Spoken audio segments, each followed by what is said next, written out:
This episode of the Quizpopture podcast was brought to you by our Patreon. If you want to tell us which films we should watch, listen to up to 2 extra exclusive podcasts a month, or give us something to discuss in our new post-credit scenes at the end of each episode, then please consider joining the cult and donating at www.patreon.com/cultpopture. Hey everybody, welcome to the Quizpopture podcast. I hope you're all excited for the thrilling conclusion to our James Bond series where we discuss the Daniel Craig movies. Before we get to it though, I did want to just put out a little advertisement for our next episode, the episode that's coming out next week. We're going to be doing the Film Franchise Fortnights self-congratulatory quiz, where Richard and I are wanting to do a quiz where me versus him, and it's made up of questions from the previous 100 franchises we've watched, and more than 100 and something Film Franchise Fortnights episodes we've ever watched. So these questions can range from like pieces of trivia that we mentioned in the episode. So like if we're talking like the Hellraiser episode as an example, one of the questions could be, what does Cenobite mean? Because famously a piece of trivia that's on every IMDb thread for each of the movies in that series explains what a Cenobite is. It can also be referring to inside references like, what did Richard think of Hellraiser 3?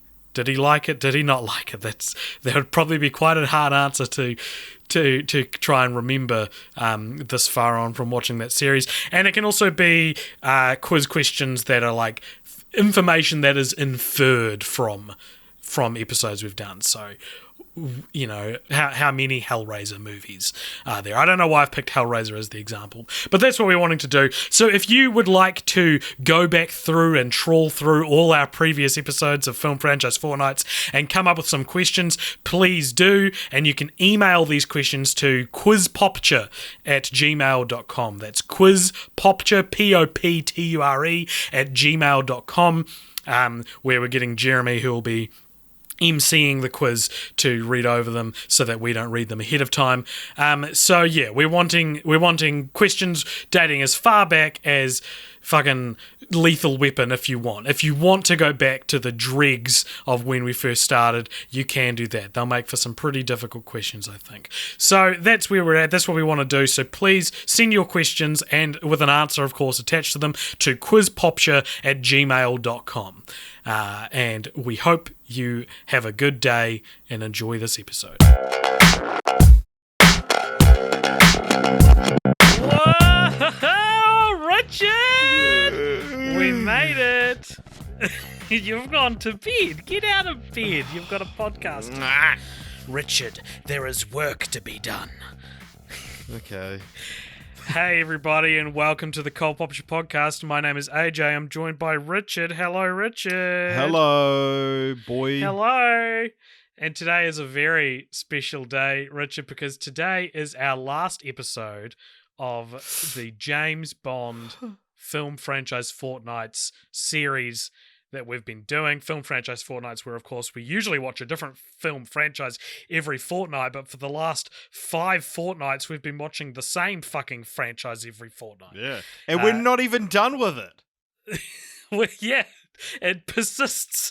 And look, it would be very tempting to say that it would be very tempting to say that after this episode, you or I will never watch another James Bond movie ever again. But a long time ago, I learnt to never say never again, Richard. Oh. Justin Bieber taught me that. What a segue. Not even a segue. We are here. We have made it. James Bond 007.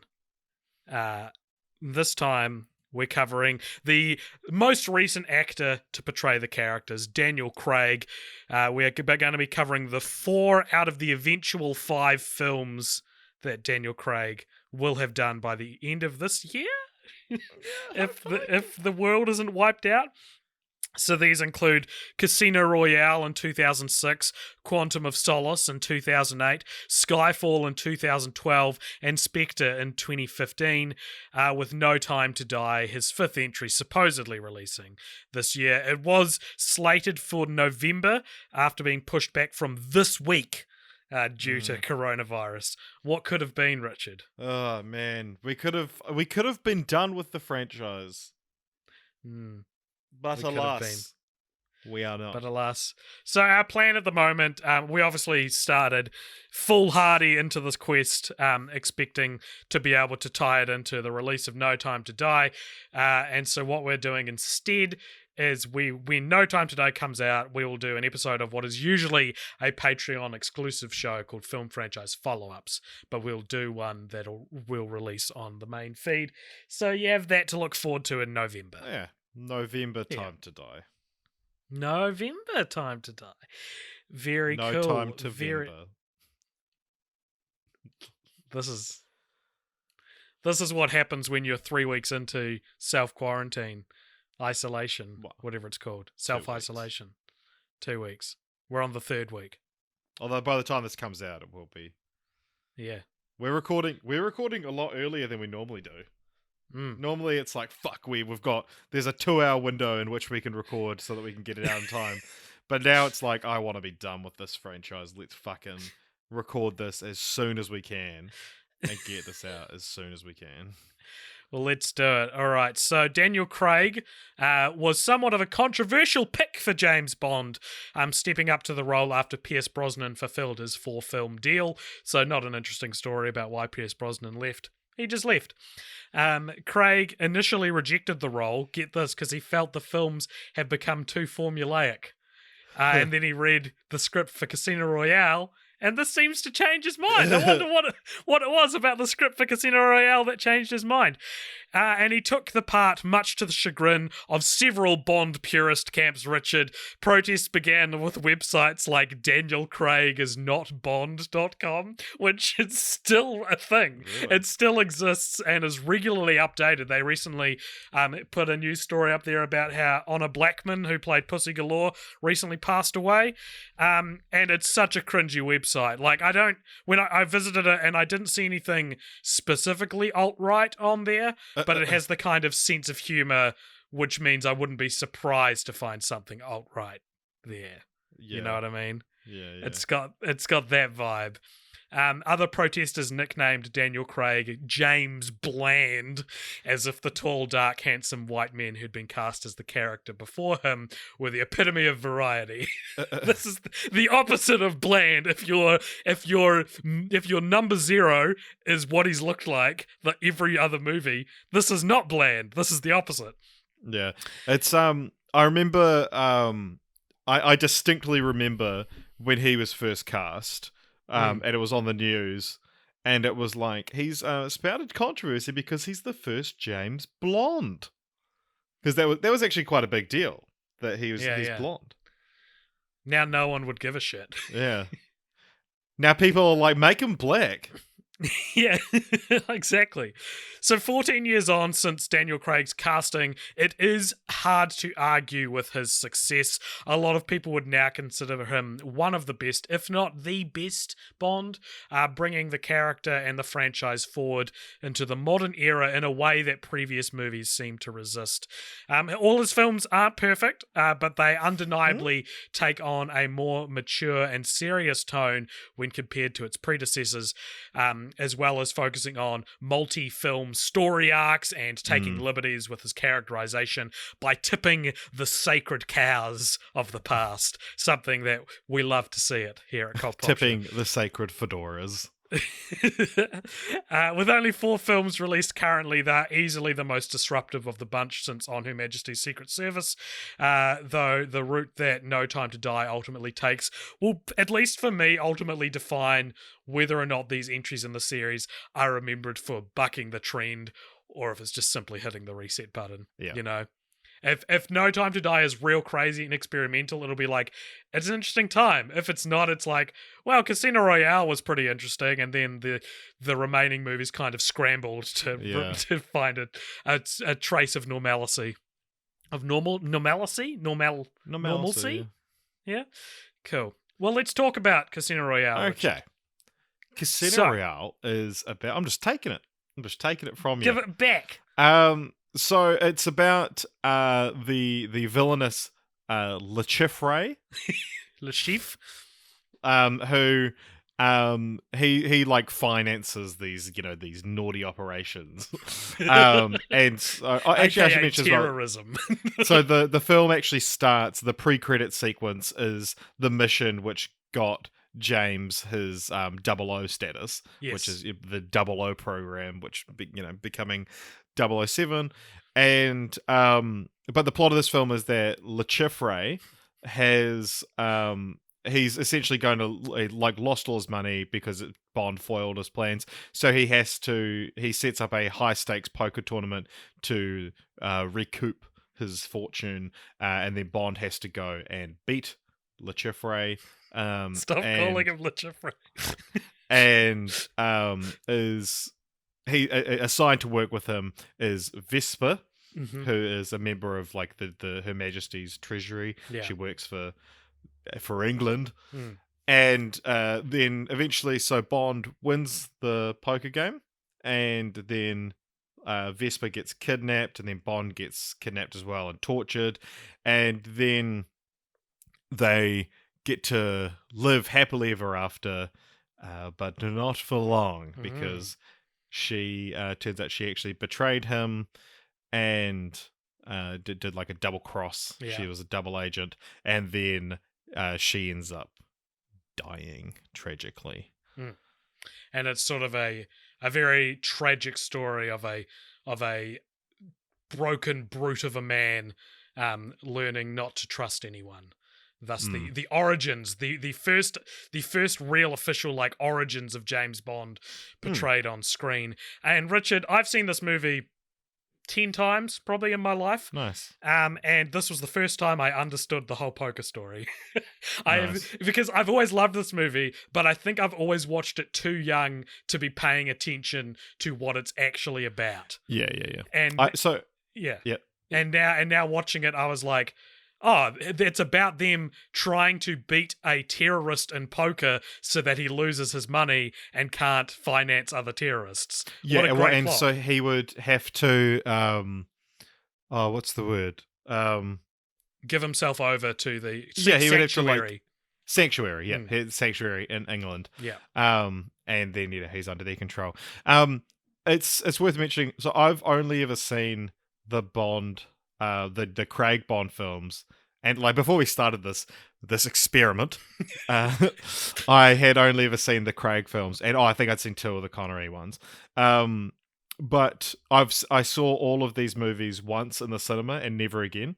Did you never rewatch Casino Royale? No, so I'd seen this for the 14 years ago. I'd seen Quantum of Solace 12 years ago.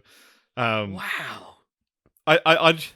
I think I've rewatched half of or part of Casino Royale because it was one of the first movies I got on Blu-ray, and I wanted to test out the Blu-ray player. It was everyone's first movie on Blu-ray. It was like the first major release on Blu-ray.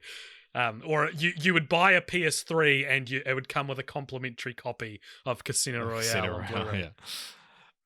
Okay, so Casino Royale. So, before we get into what we thought, it came out in 2006, haven't mentioned that yet.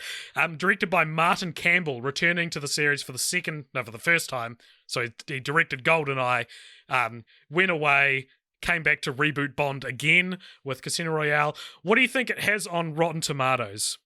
It's like 90. It's in the 96 to 98 territory. 95%, so very close. So this is the first James Bond movie since Sean Connery to crack the 90s, and it's second highest to Goldfinger, though it is equal with From Russia with Love and Dr. No. So is that still? What's the rule? Is it still second equal, or is it third equal? It's second equal. Yeah. Okay, and then the next one would be fourth. Okay, no, fifth.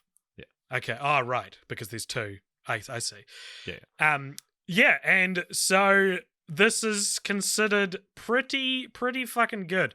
And yeah. So the film is the This is the first time an original Ian Fleming novel title has been used since The Living Daylights, Casino Royale, which was actually the first James Bond novel. And it's the first time since like the Connery days where it's actually based on most of the story of the novel as well. Because most of the films just take the title and change the story completely. But this wasn't the first time Casino Royale had been adapted. There does exist a 1954 episode of a TV series called Climax, with an exclamation mark, which adapted Casino Royale as like an anthology series, and a 1964 satirical film which took the name of Casino Royale. Neither of these are official Eon-produced Bond films, so they fall into the same category as Never Say Never Again, that weird Sean Connery return one that was won out of a legal dispute over the rights to Thunderball. Strange situation. But apparently Eon Productions gained the rights back to Casino Royale in 1999 after Sony Pictures Entertainment exchanged them with MGM's rights to Spider-Man, which is crazy that the unstoppable voyage of Spider-Man's film rights continue to plague this podcast and should pop up everywhere, right?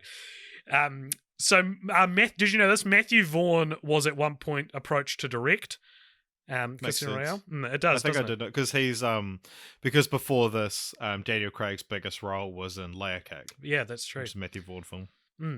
And of course, Quentin Tarantino, quite a famous little piece of trivia that most people probably know. He was, I don't know if he was approached, but he said he wanted to make a black and white Pierce Brosnan starring Casino Royale set in the 1960s, which sounds cool, man. But spoilers, I really like this movie, so I think I ultimately preferred what actually went down, which was eventually, with seemingly no fanfare, Martin Campbell returned to the world of Bond to direct the film once again, helm a reboot. Only this time, Richard, he wasn't going to let the next films backtrack on his changes so easily. Really? I don't know. This is a pure speculation based on reading into the texts. What do you think of Casino Royale? So, there's a few different ways I could phrase this. So, Casino Royale is far and away the best film in the franchise. It's so good. Another way of putting that is, not only do I think it's the best film in the franchise, I would argue it's the only great movie in the franchise. Whoa! There's maybe a couple of good ones, but this is the only great one, as far as I'm concerned. This is the only one that's a great movie and not just a good Bond film. Yeah. We spoke last week where if you made each actor's best film be a 10, and then you ranked everything else compared to that, Casino Royale is so much better than any other film in the franchise that if you took the entire Bond franchise, made Casino Royale a 10, GoldenEye and Skyfall would be tied for like 7 or 8, and then the next closest thing would be like a 5. Yeah. Look, it's controversial. It might piss a few people off, but fuck, dude, I wholeheartedly agree. Wholeheartedly agree. This is one of my favorite movies. You know what I mean? Like, outside of James Bond. And this is so my favorite film that I find the idea of anyone thinking Casino Royale isn't the best Bond film laughable. I find it laughable. And I love that we agree on this, like, very, like, almost hyperbolic statement. Yeah, exactly. The haters of this film, and there are haters for it, as proven by Daniel Craig is not Bonds.com, which is the lamest shit ever. The haters always say it's bad because it's piggybacking off the Bourne identity. They're like, oh, it's just replicating what's popular in action movies at the time, and that's the Bourne identity. This is fucking better than the Bourne identity. This is a better film than the Bourne identity. I'm going to say it. I don't know if that's that controversial. I don't know what the standing of Bourne Identity is in other film circles. If you want to say like, Bond just copied Bourne, look at Quantum of Solace. Yeah, that's a good way to put it. Quantum of Solace is what happens when Bond just tries to be Bourne. Casino Royale is what happens when Bond tries to make a good film for once. So what's frustrating about this film's detractors is I feel like saying Casino Royale is your favorite is actually the more high art film snobby one to pick over Goldfinger. Like, I feel like if someone was to like say Goldfinger is better than Casino Royale, that's the more inherently ridiculous thing to say. You know what I mean? I feel like I'm going crazy because I feel like what I'm saying is what would be made fun of for being pretentious and not the other way around, which is like you would make fun of someone saying Goldfinger is the best, or at least we would, for being pretentious. Like, in terms of filmmaking, this is the only remotely interesting one in the series so far. It has like it doesn't start with the gun barrel sequence. It's the first one to not start with the gun barrel sequence, that the famous sequence that started almost or every other James Bond film. And it opens with a black and white scene, and it's very grainy. And it's like cool. Grindhouse almost. Yeah. And I know it sounds like such a strange thing to be like, it's black and white, what great filmmaking. But it's just this, it's tangible proof there's a creative stylistic decision gone into how to open the film, which is more than you can say for literally any other film in the series, aside from the fact that they all have opening sequences. This is the first one to be like, what if we try something a little bit sexy? What if we try something a little bit stylistic? And I love that scene. And as you said before, it's showing him getting his first 2 kills, which is what gives you what gives you 00 status, or is it how you earn your 00 status? I do not know. I'm not sure. So there's that. The integration of the story is so good. It takes itself seriously. And in terms of Bond movies, I feel like the storyline is so quintessentially Bond that it almost feels more Bondy than any others, despite how fresh and new it is. Like basing an entire espionage plot around winning a game of poker, like the classiest game you can play.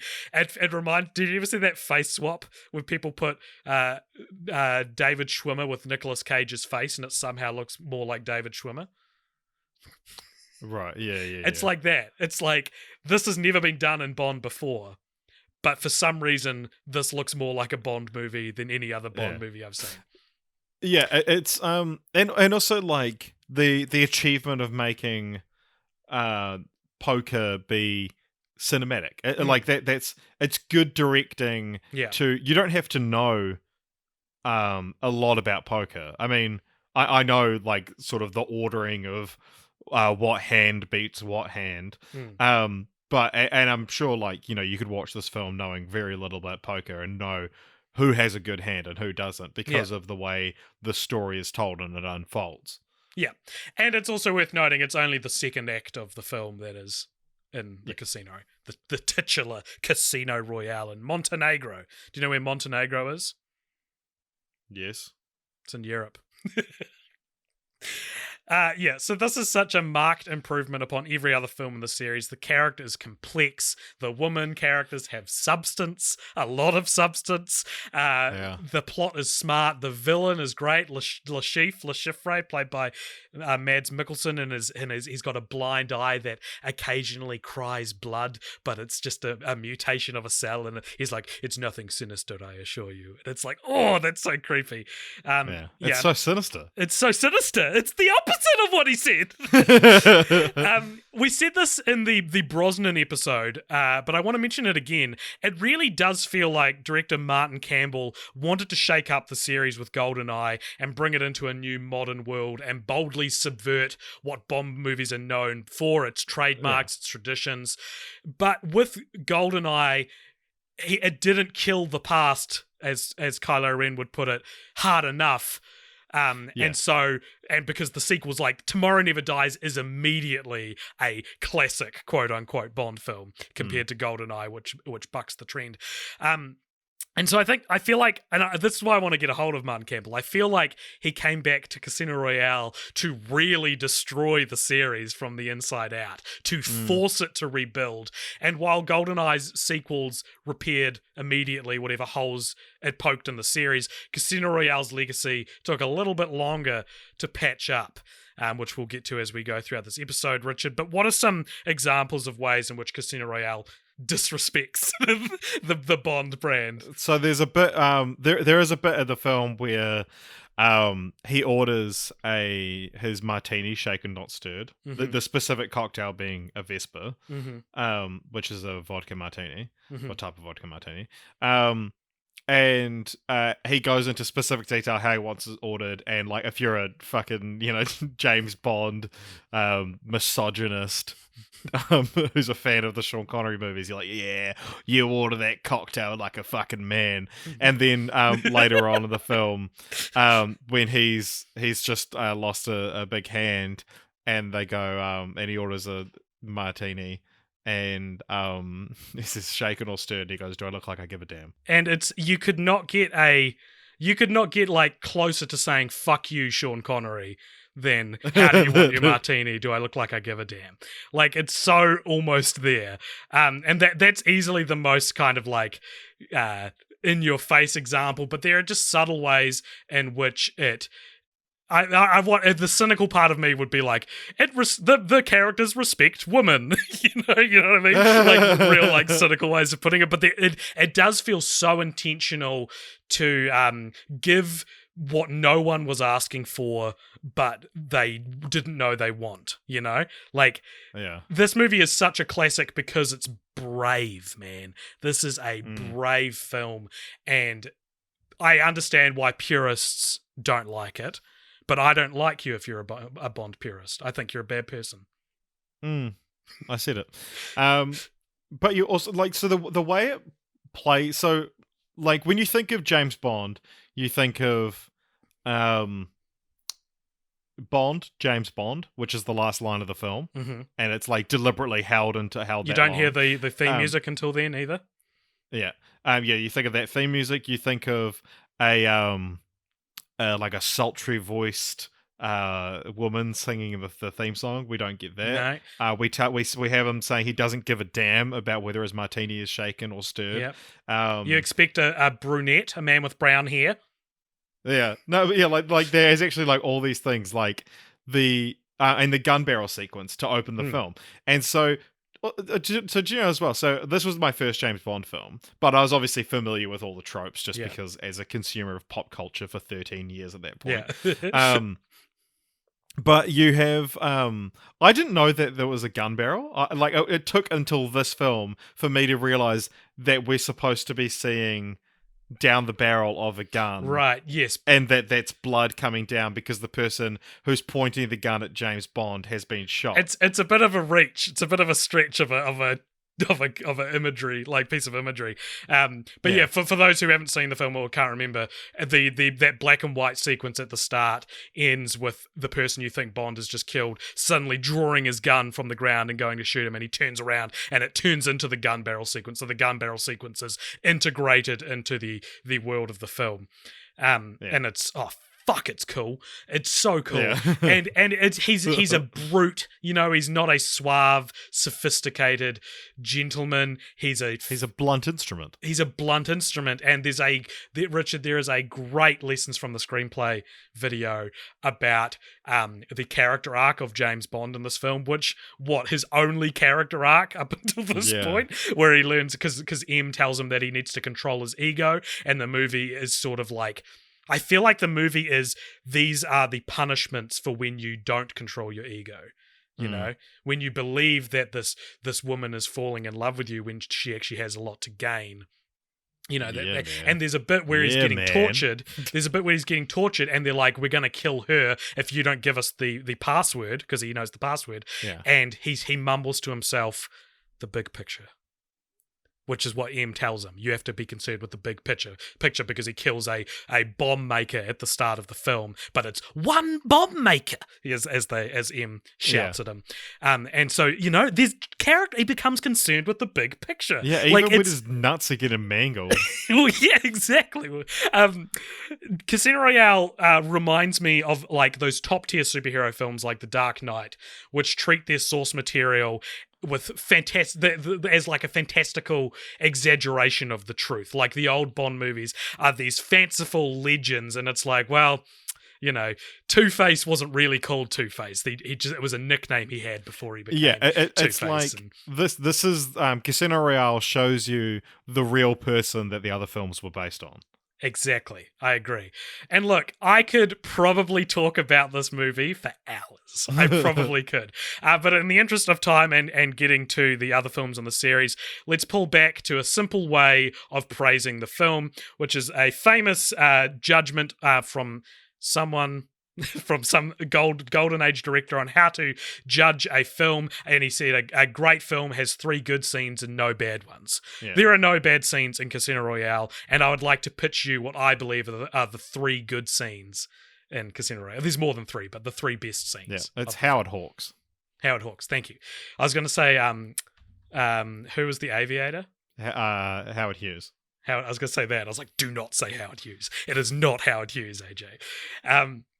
So the 3 good scenes, which the 3 best scenes in Casino Royale. The opening, or after the theme, the opening sequence, the parkour fight where he's chasing the bomb maker. Where are they? They're in, Somalia or something like that. And he chases him through a construction site, and it's this incredibly choreographed parkour scene. It's very 2006. Like it is. But it's a video game. It's a cool. It's an Madagascar. Ah, there you go. So just one thing about that scene, it's the one one of my main memories from the film, having seen it 14 years ago, is there's a bit where and it's the kind of showing how James at this point especially is just like a blunt instrument. Yeah. So there's a bit where like you say, they're running through a construction site, and there's this bit of gibboard, like drywall, that has a little gap above it, and the guy he's chasing after does this sick, he jumps up into a bar and then flips himself, so he jumps through it feet first, and lands perfectly and keeps running, and then Bond just powers through the drywall and just smashes the wall. He Kool-Aid Man's the drywall. Yeah, the drywall. It's so good, man. It's so cool, and it's the blunt instrument, and he makes a jump from a crane that he knows he can't make, and he barely survives by the skin of his teeth because his ego is too big. He thinks he can do these things, but he can't, Nemo. So what a scene! What a scene, man! That scene was famous when it came out because parkour was just getting mainstream appeal, and people were like, holy shit, this is awesome. Yeah. And it's such a good scene that all of Daniel Craig's other movies tried to do it as well. The second great scene, and this may be, I don't know if this is a very AJ choice. I was going to say it's an unconventional choice. I don't think it is. I think it's probably not. It's conventional for you. Yeah. It's the scene where Bond comforts Vesper in the shower. Yeah. So they've just killed some people at Casino Royale who were trying to kill them. It's quite a grisly affair, and Bond goes back to their hotel room, and Vesper, who at this point they aren't romantically involved, but they're playing the part of lovers that's their cover at the casino game. At the poker game, and he goes back to the hotel room, and Vesper is sitting in the shower with her dress still on, just the shower water pouring all over, and he goes and sits down beside her, gets all wet himself, his tuxedo's getting wet, and she says, it feels like there's blood on my hands, and no matter how hard I try, I can't wash it off, or something like that. And then he says, let me see, and she shows him his hands, and in a very, I like the scene because what he does is kind of strange. It's a weird thing to do, but he sucks on each of her fingers as a way to metaphorically suck the blood off her fingers.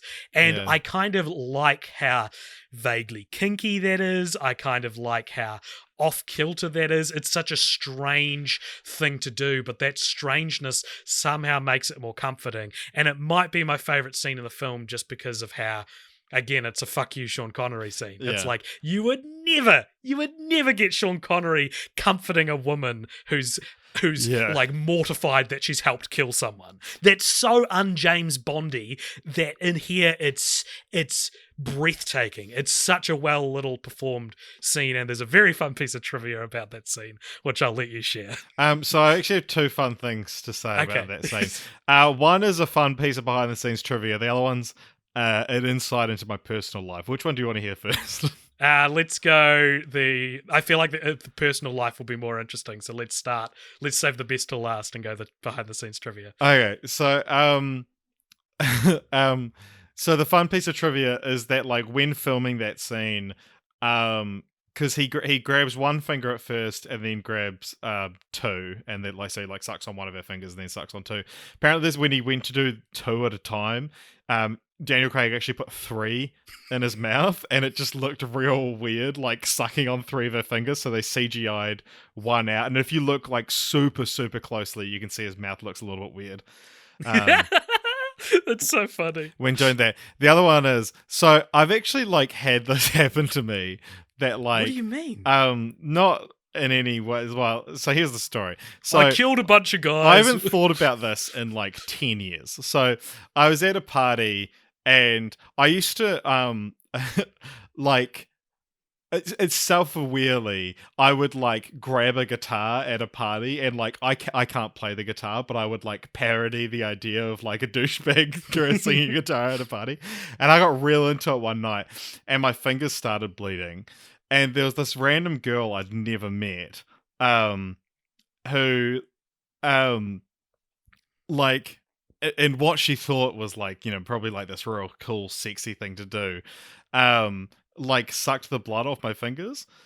And Okay. it wasn't as like you say, it is like in the movie it's like this cool moment because it's like it's kind of a weird thing to do. And in real life, it is a real weird thing to do. Well, I think it's worth noting that Vesper doesn't literally have blood on her hands. Imagine if she literally had blood on her hands and Bond like contracts like hepatitis. Yeah, well that's the thing. So like Can you contract hepatitis from eating blood? Maybe it's only from blood presumably. transfusion. I don't know. Anyway, so I'd never met this girl before. I do not know her name, and I never saw her again. Like after even just like I don't know who she knew at the party. I don't know anything. It's just this random girl that sucked blood off my fingers and then left the room, and I never saw her again. Wow. Well, the third moment. best scene in Casino Royale, not the third best, but the third just as good as the other two scenes, is one of my favourite scenes in all of cinema, Richard, which is the testicular torture scene where Lashif captures Bond, strips him naked, cuts a hole in a chair, straps him to the chair, and gets like a big, thick hunk of rope and with a knot at the end and starts smacking his balls for him to tell him the password. And I remember where I was, Richard. I remember we were a little bit too close to the movie screen. Like, we had got there late. I was with my dad and my brother. We'd got there later than we wanted to, so we had kind of cheap seats. I remember hearing... That's not how it works in New Zealand. Huh? It's not how it works. They're not cheap seats. No, I was being metaphorical. Yeah. Cheap seats usually refers to the back, though, doesn't it? In theatre it does, because you can't see. Yeah. Yeah. The cheap seats in a movie theatre would be the front seats, I guess. Anyway. Actually, they all cost the same. So the I'm sorry. I remember being way too close to the screen. I remember, like, hearing beforehand. It was the first Bond movie I ever saw in the cinema, which is probably one of the reasons I'm so attached to it. And I remember hearing before that Bond gets his nuts tortured. Like, I'd been told that. And just, I would have been the same age as you, so 12 or 13. And I remember just thinking, like, what? You can't put that in a Bond movie. They're so classy. Well, you know, now, all these years later, I'm like, no, they're not. They're not classy. This one is classy. The classiest one is the one where he gets his balls tortured. The one with CBT is the classy one. And so the scene plays out, and you kind of like, I remember thinking to myself, God, I would give up Oh my God, immediately. Before the first hit, immediately, I would say, the password's Vesper, like, please do not hit my balls. And I thought, because I knew that's what I would do, I thought that's what he would do, right? And he doesn't. He survives a few hits, and then he goes to, like, say something to Lashif, and he leans in close, and Bond goes, I've got a little itch. Do you mind? Down there. And he sort of laughs and smacks his ball. He's like, no, to the right. And he hits him again. He's like, yes, that's it. And then he says one of my favorite lines of dialogue of all time, now the whole world will know you died scratching my balls. Which, again, you put that line in a James Bond movie. Yeah. These like Sean Connery would be like so mad. I base the quality of James Bond movies over whether or not Sean Connery would be mad at them. And if he is, then they're a good movie. Yeah. Well, and also like having your super macho manly hero have his nuts absolutely wailed on is like another big fuck you to the like. Yeah.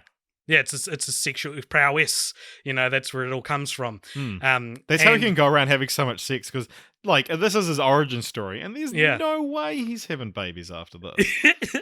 And it's such an amazing scene. The fact that he says "scratched my balls" in a James Bond movie, and also like the fact that like what does he mean? The whole world will know. What is he even talking about? It's almost like he's breaking the fourth wall. It's almost like he's saying like, everyone watching this movie will now know you died scratching my balls, which is one of the manliest things I've ever heard a character utter on screen. But then, Richard, the next line he says is actually my favorite, where he's like, I'm now going to he pulls out a knife. He's like, I'm going to take off what you seem to not value. Basically, he's going to cut his dick off, basically. And I James thought Bond cut his balls off. Yeah. And James Bond says something along the lines of, I'm not going to tell you anything, because no matter what you do to me, I'm not going to tell you anything, which means that your people are going to find you and cut you into little pieces. Which is like the whole thing about how like I was like, I'd give up immediately. Yeah. The fact that he goes as far as being like, cut my fucking balls off, dude. You're in more trouble than me. Yeah. It was, to me, it's the you need me more than I need you kind of thing. Yeah. It was one of the first times in a movie where I literally thought, careful, he's a hero. Like I literally was like, wow, he actually is a hero. If he's willing to go this far to protect the world, he's actually a hero. And then, of course, the guys immediately bust in and kill the chief. Imagine if Bond actually got castrated in this film. That'd be so cool.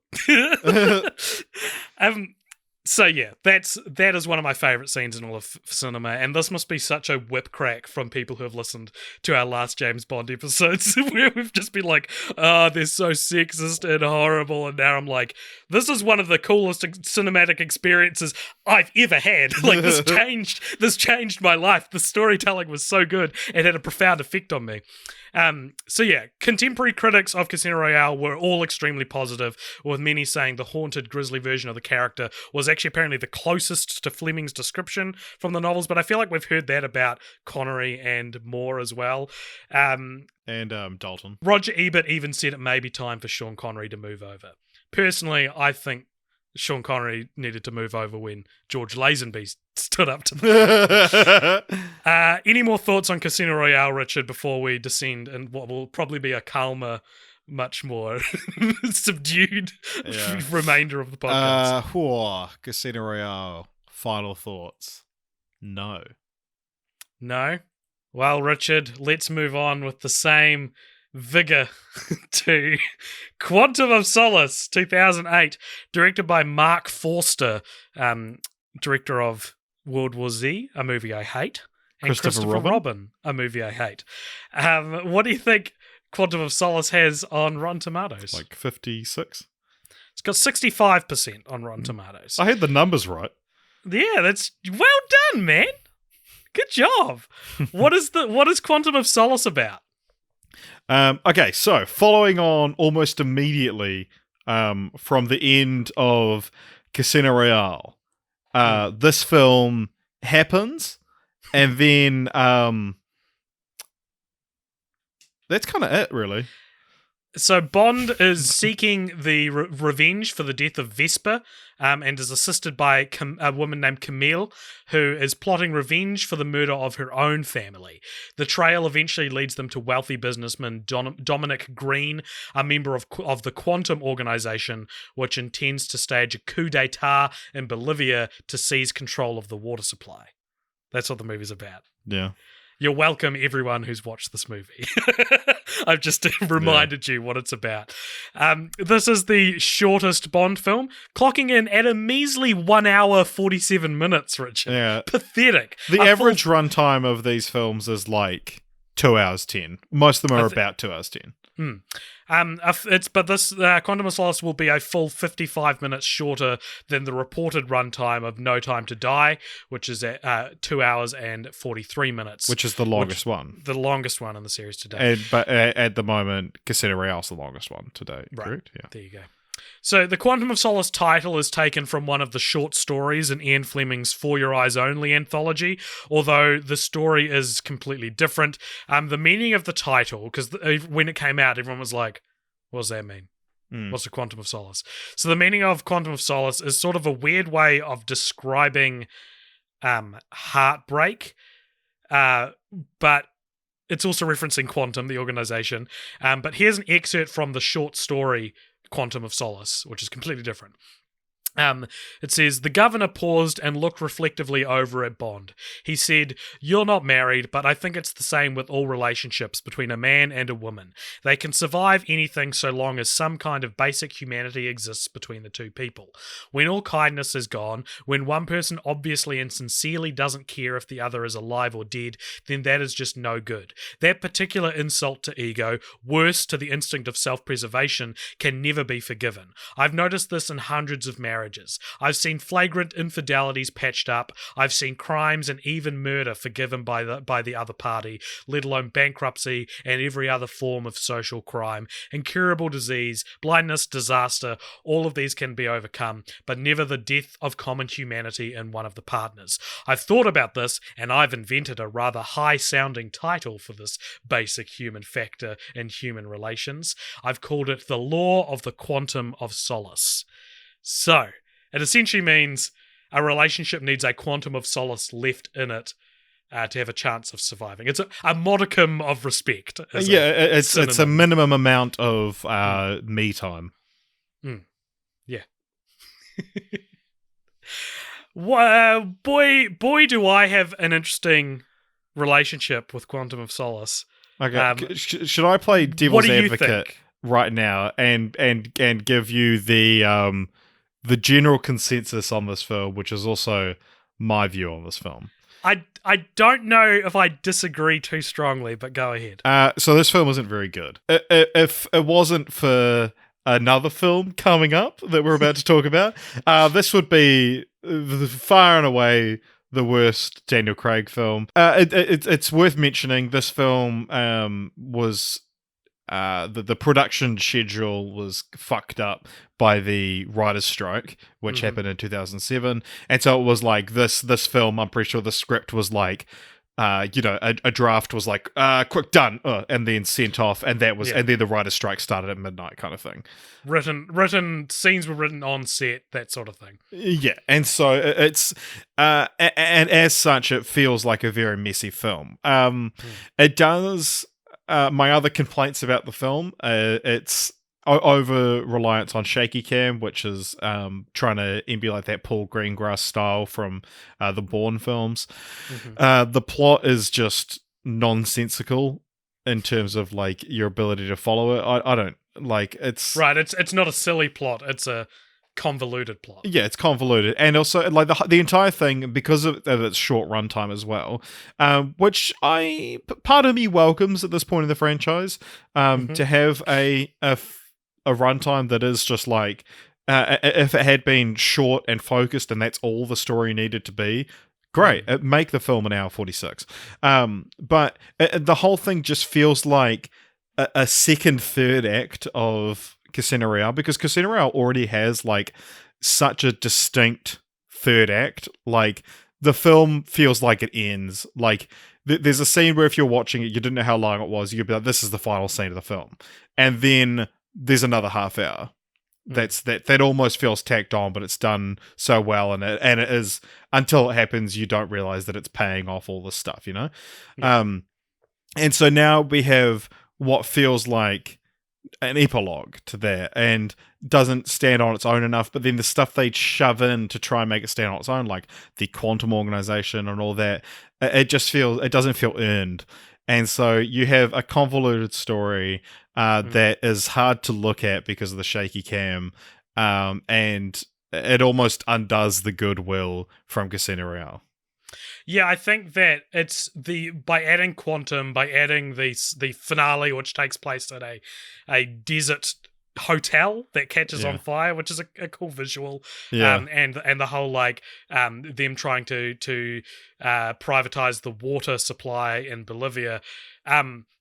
That means that if your last attempt at salvation for defending this film was saying it's just an epilogue to Casino Royale, putting this stuff in it makes it too much of its own thing to comfortably call itself an epilogue.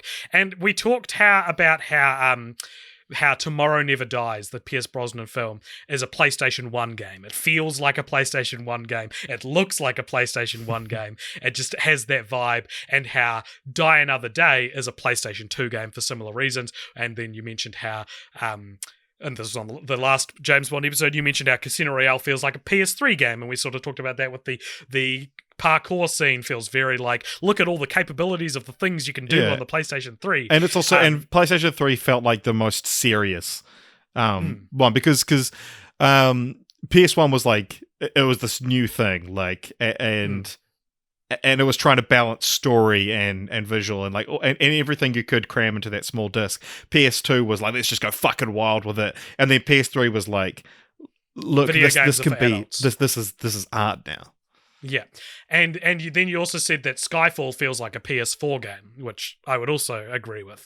Then that would mean that Quantum of Solace is DLC for Casino Royale. It's the downloadable content that's released 6 months after the main event, where you can play it, and it's like, oh, it's got its own little story. That's cool. They brought all the actors back. Yeah, and it's not worth the price. Like, it's not a full game, and if you play it expecting a full game, you're going to be disappointed. So yeah, as I said, I have a pretty interesting relationship with this film, I think. So I've seen it 3 times. I saw it in the cinema, where I remember liking it initially, but soon forgetting everything about it. Until 2012, where I watched it in preparation for Skyfall, and I was expecting it, because by the time this reputation for Quantum of Solace was like, oh, it's so bad, it sucks, and so that's all I remembered about it, was people thought it sucked. I was like, oh, it must suck. And so we watched it again for Skyfall, me and Jeremy, actually, we watched it together, and I had watched every other Bond film as we have now. So, and I didn't like them then either, right?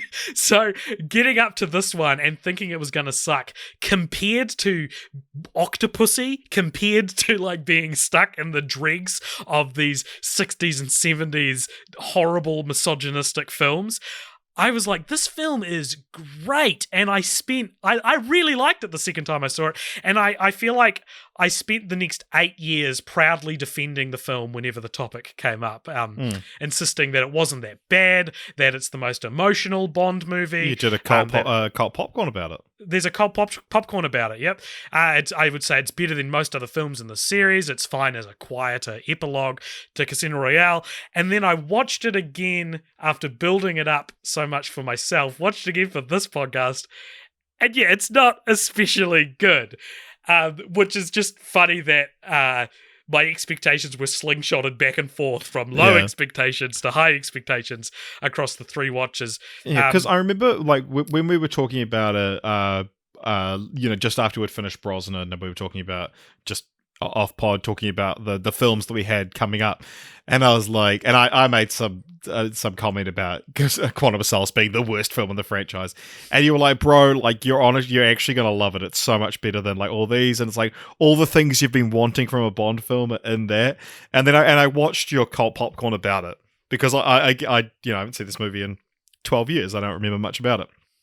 And then I watched your cult popcorn, and it was like about how like people shed on the film because it shows like a vulnerable, broken Bond and all this stuff. And I'm like, yeah, I get that all that stuff's there, but what I remember not liking about it was that it's convoluted and it's hard to follow, and that still is there. And then any sort of good emotional through line to it is lost in all of that. Potentially. Yeah. I'm just telling you my experience. You're like, yeah, maybe. Okay. I don't think this is a bad film. I think it's not a good film. Which is, it's subpar. I would still rather watch this than over half of this. Made it into my top 10 of Bond movies. Oh, 100%. Yeah, I was going to say, I feel like you would agree. It's still top 10, but that's more a statement on the quality of Bond films. Yeah. But yeah, I think my defenses of the film, if those are all you're going to focus on, still apply. Like, I would regard this film now, having watched it as an older man from when I watched it in 2012. It's a fumbled play, right? It's of Craig's two less popular films, so this and Spectre, I think Quantum of Solace is without question the better film, but it all depends on whether you prefer a swing and a miss to like a safe, comfortable failure.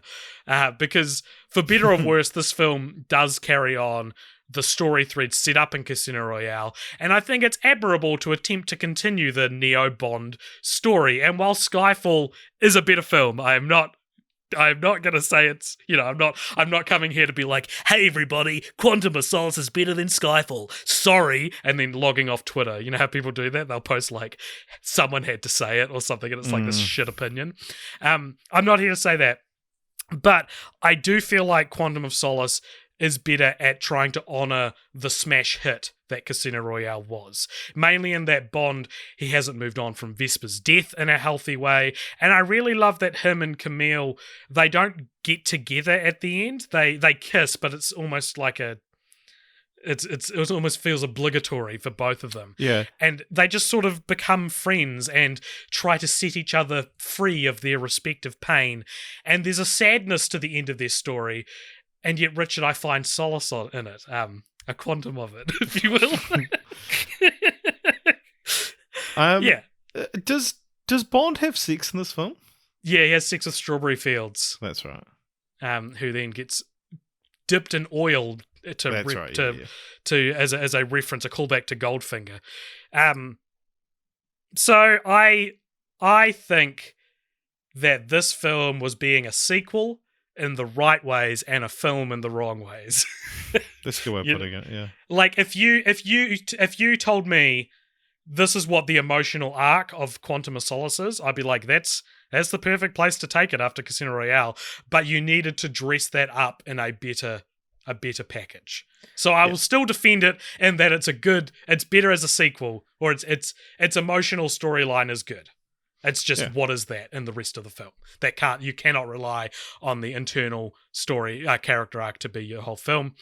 But yeah, it's undeniable that it's a victim of the writer's strike. Daniel Craig himself was stepping up to write parts of it so him and Mark Forster were allowed to write because they weren't writers, they weren't part of the WGA. Right, so they were allowed to write during the writer's strike. But reading through Mark Forster's process, it's real interesting. He stated that he was never a fan of the series, but he enjoyed Casino Royale because of how much it humanized the character. So if Quantum of Solace, if Casino Royale, I like to think, is a result of a filmmaker who hates James Bond, I'm just putting that on Martin Campbell. Quantum of Solace is a result of a filmmaker who really liked Casino Royale. Yeah. Yeah. So Roger Moore, the third actor to play Bond in the films, he commented on Die Another Day. We read that on the last Bond episode. He talked about how Die Another Day was stupid. He said this about the film. Daniel Craig is a damn good Bond, but the film as a whole, there was a bit too much flash cutting, and it was just like a commercial of the action. There didn't seem to be any geography, and you're wondering what the hell is going on, which is such an astute and intelligent critique of the film that I'm like, was Roger Moore good at film criticism? This is a really well-written criticism. And at this point, he's like 70 or 80. Yeah, he's pretty fucking old, Roger Moore. Do you have any more thoughts on Quantum of Solace before we move on? Nah. It's a swing and a miss. And I would rather swing and a miss. It looks like everyone had fun making it. Yeah. Actually, I will tell you the one my favorite part of this film is it's quite a cool set piece where Bond is fighting this other guy and they're on like scaffolding and it keeps like falling and there's counterweights that drag them back up and it ends with Bond he's dangling by a rope attached to his ankle and frantically trying to grab his gun that's on the ground as he swings back and forth and is reaching for it as the other guy is trying to grab his gun to shoot Bond, and it ends with them essentially managing to grab their gun at the same time, but Bond wins the shootout, and it's a very tense and it's quite a cool. It's like a manufactured Western duel, you know, like yeah, that's cool. I like that scene too. Okay, well, Richard, let the sky fall, because now we're talking about Skyfall. Skyfall from 2012, directed by Sam Mendes. What do you think this has on Rotten Tomatoes? Didn't you say that this like Skyfall was tied with something else? No, Casino Royale is tied with Dr. No and From Russia with Love. 92. 92%. So it is the fifth highest rated Bond movie, but the third time it matters. So yeah, what is Skyfall about? It's actually a pretty simple plot compared to the last two. Yeah, so this one is really about M. And so there's a former MI6 agent, Raul Silva, played by Javier Bardem, who essentially M traded his left him to die on duty kind of thing, and he traded. The enemy had 6 agents, and they traded Raul for the 6 agents. So it was the needs of the many outweighed the needs of the few, kind of classic dilemma. Yeah, and so his plot is to get his hands on the list of agents that are undercover, essentially, putting them out to be killed, which you might recognize from Mission Impossible. Yeah. But yeah, and then so Bond's kind of like incidental to this whole thing. Really, I mean, it's almost Mad Max Fury Road with Max and Furiosa. Yeah. So Bond is presumed dead on a mission because he's accidentally shot by Moneypenny, who was later to be revealed to be Moneypenny. And then he comes back when things get rough, and it ends at Skyfall, which is the orphanage where Bond grew up, and it ends at this massive shootout where M ends up sadly passing away. But he gets Silver as well. He kills Silver. Yeah. So Richard, are you ready for, after me just defending what at the time was Daniel Craig's worst, to now trash on what is objectively the one of the better films in the series? Yeah. Well, before we get to my very conflicted feelings for Skyfall, what's interesting about it is that it took ages to come out, because I know it was 4 years, but that's longer than that had been so far. It might be was it the longest ever? No, the longest ever was between GoldenEye and License to Kill. Yeah. The gap between, I think this would have been the longest an actor took to release a film, but now it's happened again. Right. Yeah, so this film took ages to come out because MGM ran into financial trouble. And after the lukewarm reception to Quantum of Solace, I remember it feeling like this movie had so much riding on it. Do you remember the electricity in the air when Skyfall was about to release? Yeah, well, also ended up timing out that this came out on the 50th anniversary of the franchise. That's true. And that was a big part of the promotion for it.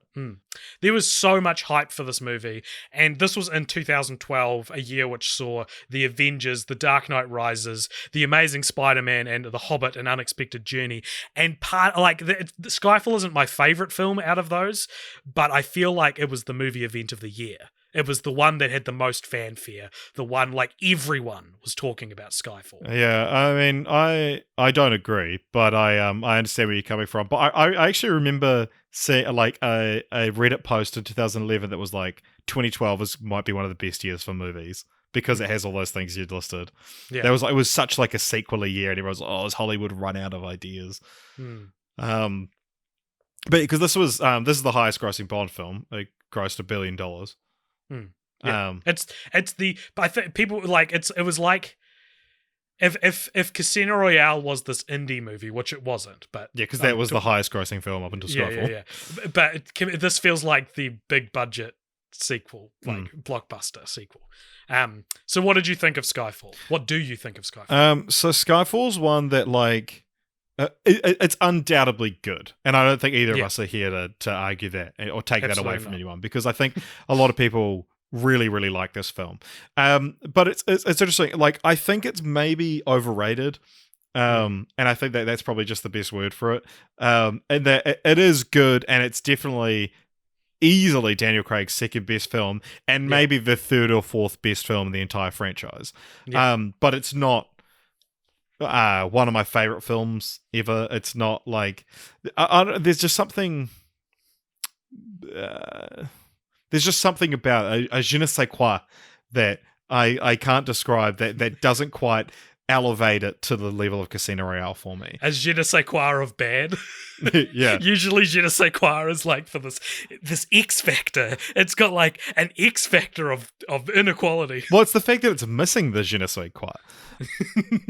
But yeah, and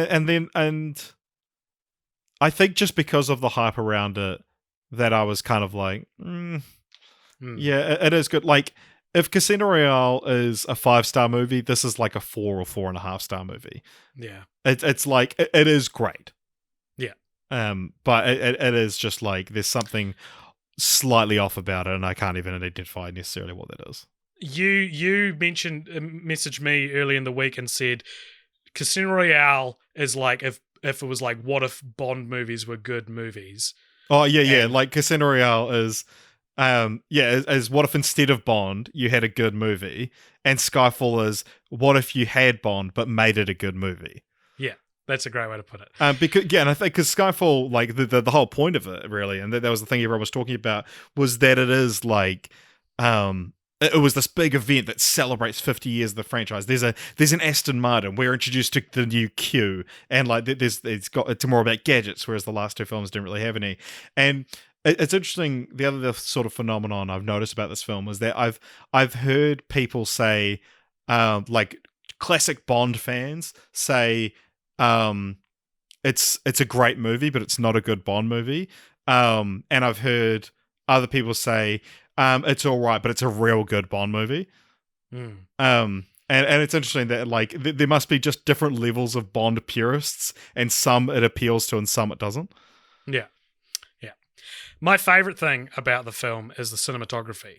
The Deeks. Shot by Roger Deakins. This is a beautiful film. This is a gorgeous film. It's the best looking Bond film, bar none. One of the only ones that probably tried to be good looking, but there you go.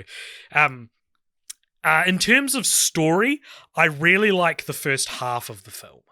I think the opening is great, where Moneypenny accidentally shoots Bond, and that sort of kicks off his whole character arc. I think the setup is dark and compelling. The scene where he takes out the sniper, is it in? Where is that? Where does that happen? Wherever Shanghai. It's Shanghai. What a scene. Such a wonderful, such a beautifully shot scene. It has echoes, or I was going to say echoes of Blade Runner 2049, but whatever the opposite of that, because Blade Runner 2049 came out after. I think that just after Silver is introduced, the story takes a very slow dive. And this isn't because of Silver, because I think he's a great villain, probably the best Bond villain. I was going to say probably Daniel Craig's best Bond villain, and then I was like, well, that is probably the best villain in the franchise. It is also worth pointing out, so he's the main villain in this, how long is this film? 2 hours, 2 hours 20, 2 hours 23. The main villain is introduced 1 hour and 10 minutes into it. There you go. So it's like, and it feels like a long wait till he gets there.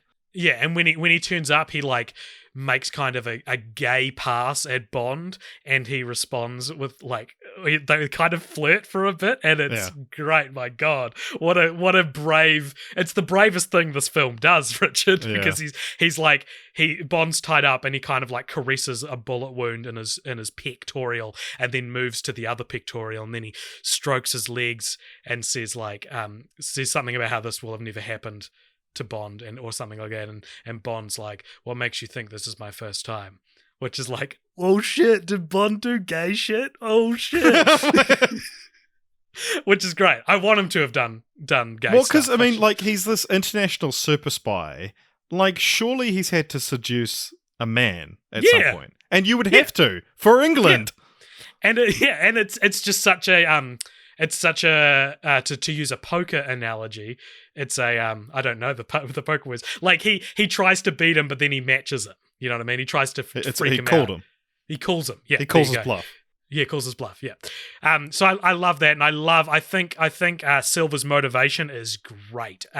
Because what do you do in that situation? M from a democratic point of view, M made the right decision. It's the trolley problem. She saved multiple lives to give up him, but this movie is like, what if the one person you choose to let the train run over in the trolley problem, what if he comes back for revenge? It's cool, man. It's good stuff. But I think when they take him back to London, the film becomes like a wannabe The Dark Knight. It's very Nolan-esque. Yeah, it's the don't you see? I wanted to get caught, he wants to get caught. Yeah. So he's in a glass box, and he takes out his retainer, showing how like the cyanide capsule he tried to kill himself with just fucked up his face, and then puts the retainer back in, and he's immediately incredibly handsome character actor Javier Bardem again. And it's like, it's a pretty good retainer. I don't know is it painful because it looks fine. But yeah, and then it just gets convoluted, and so there's like the famous kind of plot hole, well, not plot hole, just like thing in this for his film. Plan to work, he has to know the train timetable. Well, not even the train timetable. So, like, there's the famous bit in this film where Silver, creates an explosion behind Bond that creates a hole because they're having this chase through the London Underground, and Bond's like, "Oh, was that supposed to hit me?" And he's like, "No, but that is." And then this train comes like barreling through. And it's like, he had to have planted explosives in this building, in this like underground railroad, that to end up in a specific room that Bond chased him to, in a chase he didn't know he would be having. And it's like, yeah, and he had to time his little quips. Know that Bond wouldn't shoot him when he walks into the room.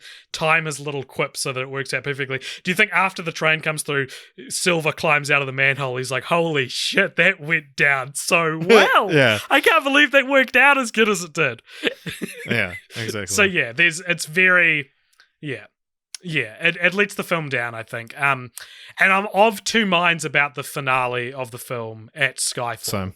So I've always felt disappointed that the mysterious titular location is just referring to the house that Bond grew up in, because it feels so incidental. And earlier in the film, they talk about how Silver and Bond were both come from the shadows. They both were trained at the same academy, and M like handpicked both of them. When I first saw this film, it wasn't until I rewatched it that I realized that Skyfall is not the academy they're both from. which should be. And I'm so confident that that's what it should be that I reckon if Sam Mendes heard me say that, he'd be like, fuck, that's such a better idea. Well, no, I disagree somewhat, because the whole point of hiding out at Skyfall is what's the only place they would never look, and it's go back to the academy where you can load up on guns. So maybe some tinkering in the setup, but I think because if Skyfall was the spy academy, then it's relevant to Bond, Silver, and M. Spyfall. It's Spyfall. Yeah, there you go. So if it was the academy, just like you don't even have to change the scenes. It's just it's this old house. That's the academy. What's your other mind? Huh? What's your other mind? What do you mean? You have two minds about it. Oh, right. You've given us one. What is the other? Well, I haven't finished the first mind. Oh, I can continue on. I'm not a big fan of the film turning into like Home Alone, where they're like setting up the that's a traps. common thing. Yeah. Yeah, I don't like that. I think that's as someone who's not a Bond purist, I feel like that's un-Bond. As someone who has negative memories associated with Home Alone, I find that so hard to watch. It actually upset me, to be honest, and I'll be writing to MGM. It's very triggering for me. But mostly, and I don't know if this is a controversial opinion, I never really see anyone else talk about it, but there's a games master at Skyfall named Kincaid, played by Albert Finney, and he is a pointless character, and he ruins so much about the climax. So first of all, he was so obviously supposed to be played by Sean Connery. Like, he's written in a way where it's like, you're supposed to know who this is, audience. But if it's supposed to be a reveal when he walks in. Yeah. But it's not Sean Connery. The role was actually never offered to Sean Connery. They thought about it, but then thought it'd be stunt casting. Yeah, they thought it'd be distracting, I think. Yeah.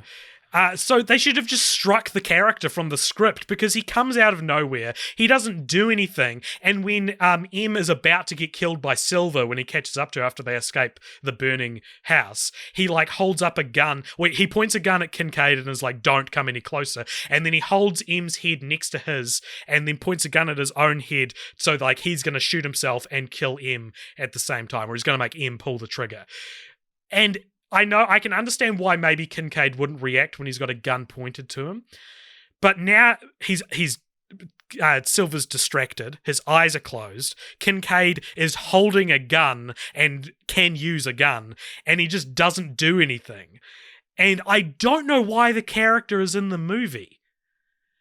He's just in the room watching this woman. He's like so far been pretty diehard about trying to save. He just watches her.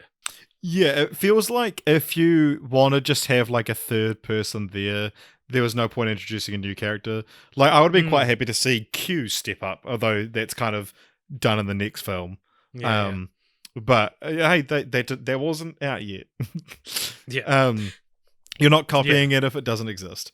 But yeah, I mean, I would have been quite happy to see anyone pop up, but I want to talk a little bit about the Sean Connery casting, because on our Timothy Dalton episode we spoke about the what you so stupidly referred to as the mini Bonds theory, and this is the film that essentially it was like a common fan theory that James Bond is just a code name. It's like much like 007, but this film explicitly shows you that his parents had the last name Bond, essentially confirming that his birth name is James Bond, which makes him a shitty spy because everyone just knows his real name. Although I also that's a common like, oh, he's what a shitty spy. But I think it's like, I mean, I've already said this on the podcast, but like James Bond is kind of like the boogeyman. People aren't sure he exists. Like he's the famous James Bond, and people see him and they go like, oh shit, like he's real, you know. But so this film, and this would just mess with the mini Bonds theory as well, or like essentially confirm it, or maybe not, if it was Sean Connery playing it. Yeah. You don't have to call it the mini Bonds theory if you don't want to, Richard. But yeah, I mean, I would have loved if Sean Connery had played. I would have loved it at the time, not having seen the Connery movies. And yeah, now I don't want to give Sean Connery work. Yeah, exactly. But like, it would have been such a fun little cameo and like a little celebration. Even if Roger Moore had played him. Roger Moore probably would have been better as Kincaid. But even then, that's if the character has to be... Well, because also the whole thing takes place in Scotland, so it's like a grey-haired Scot who taught Bond everything he knows, should be Sean Connery. And that's if this character even needs to be in the film, which I'm not convinced he does. So my second mind of two minds about this film... Judi Dench is incredible. She is so good in this movie. I like how M is the protagonist of the film, essentially. Like she has less screen time than Bond, but she's the one with the character arc. She's the one with the regrets that she's dealing with the conflict she's responsible for. The fact she dies is a bold move, and I applaud it. Yeah. Well, it seems like they needed to get rid of Judi Dench at some point, and like I think it's like this film existed around where we're going to write Judi Dench out, kind of thing. But it is. I read somewhere that it was like Judi Dench has more screen time in this film than Desmond Llewellyn had, who played Q for like most of the films across from Connery to Brosnan. She has more screen time in this film than he has combined over all of his appearances. Well, because they've had this secret weapon, which is Judi Dench, an incredible actress, for 8 movies, and they haven't done anything with her, really. I mean, she is great in the other ones. I love in Casino Royale, which is like, Christ, I miss the Cold War. If any agent did what he did, they'd have the sense to defect. Christ, I miss the Cold War. What a line. And in this, did you notice one kind of fun observation is that in Casino Royale and Quantum of Solace, you see her, she gets woken up at home and she has a husband. You don't see his face, but she has a husband. And then in Skyfall, she mentions her late husband. So sometime between those films, he passed away. Interesting. That's a cool point. Yeah. I mean, she could have been married more than once. What, within 4 years? Or? No, I mean, she could have a late husband and then also currently be married. Yeah. Well, I like that that her husband is dead theory more, because it's not even if it is a theory, because that means when she dies, she's not leaving behind a grieving widower. Yeah, you're right. Happier. And it's cool that that her last words when Bond is cradling her as she passes away, and she looks up at him and says, "At least I did something right." Which she says in a way that sounds way less cheesy than how I delivered it. She says it so matter-of-factly, because these movies are best when the characters are unemotional, but the movies aren't unemotional. Yeah. So, if Martin Campbell wanted to destroy the foundations of James Bond, with Skyfall and especially Spectre, it's very clear that Sam Mendes, who I'm assuming based on the films is a massive classic Bond fan, wanted to bring these foundations back.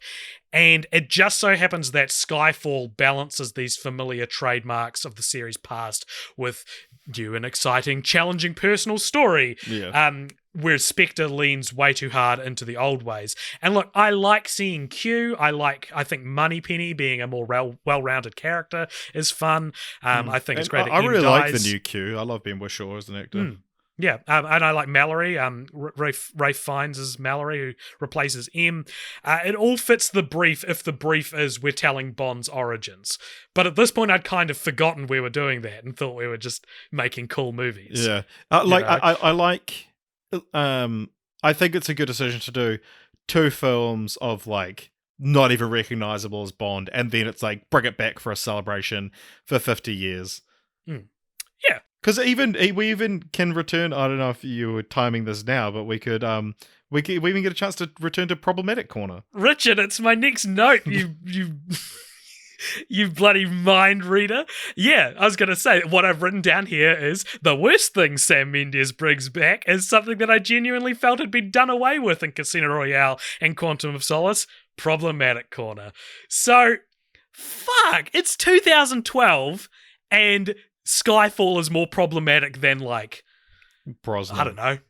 It's probably more problematic than Dalton as well. Like, what are we doing, man? We'd moved away from this in quite a classy and a way that felt like a genuine apology. Like Casino Royale feels like a genuine apology to the ways that Bond had treated women in the earlier films, and it's so disappointing because Skyfall feels fresh and new, and that point that I was talking about where I feel like the story dips coincides with the first big problematic thing that happens in Skyfall. Do you want to detail what it is?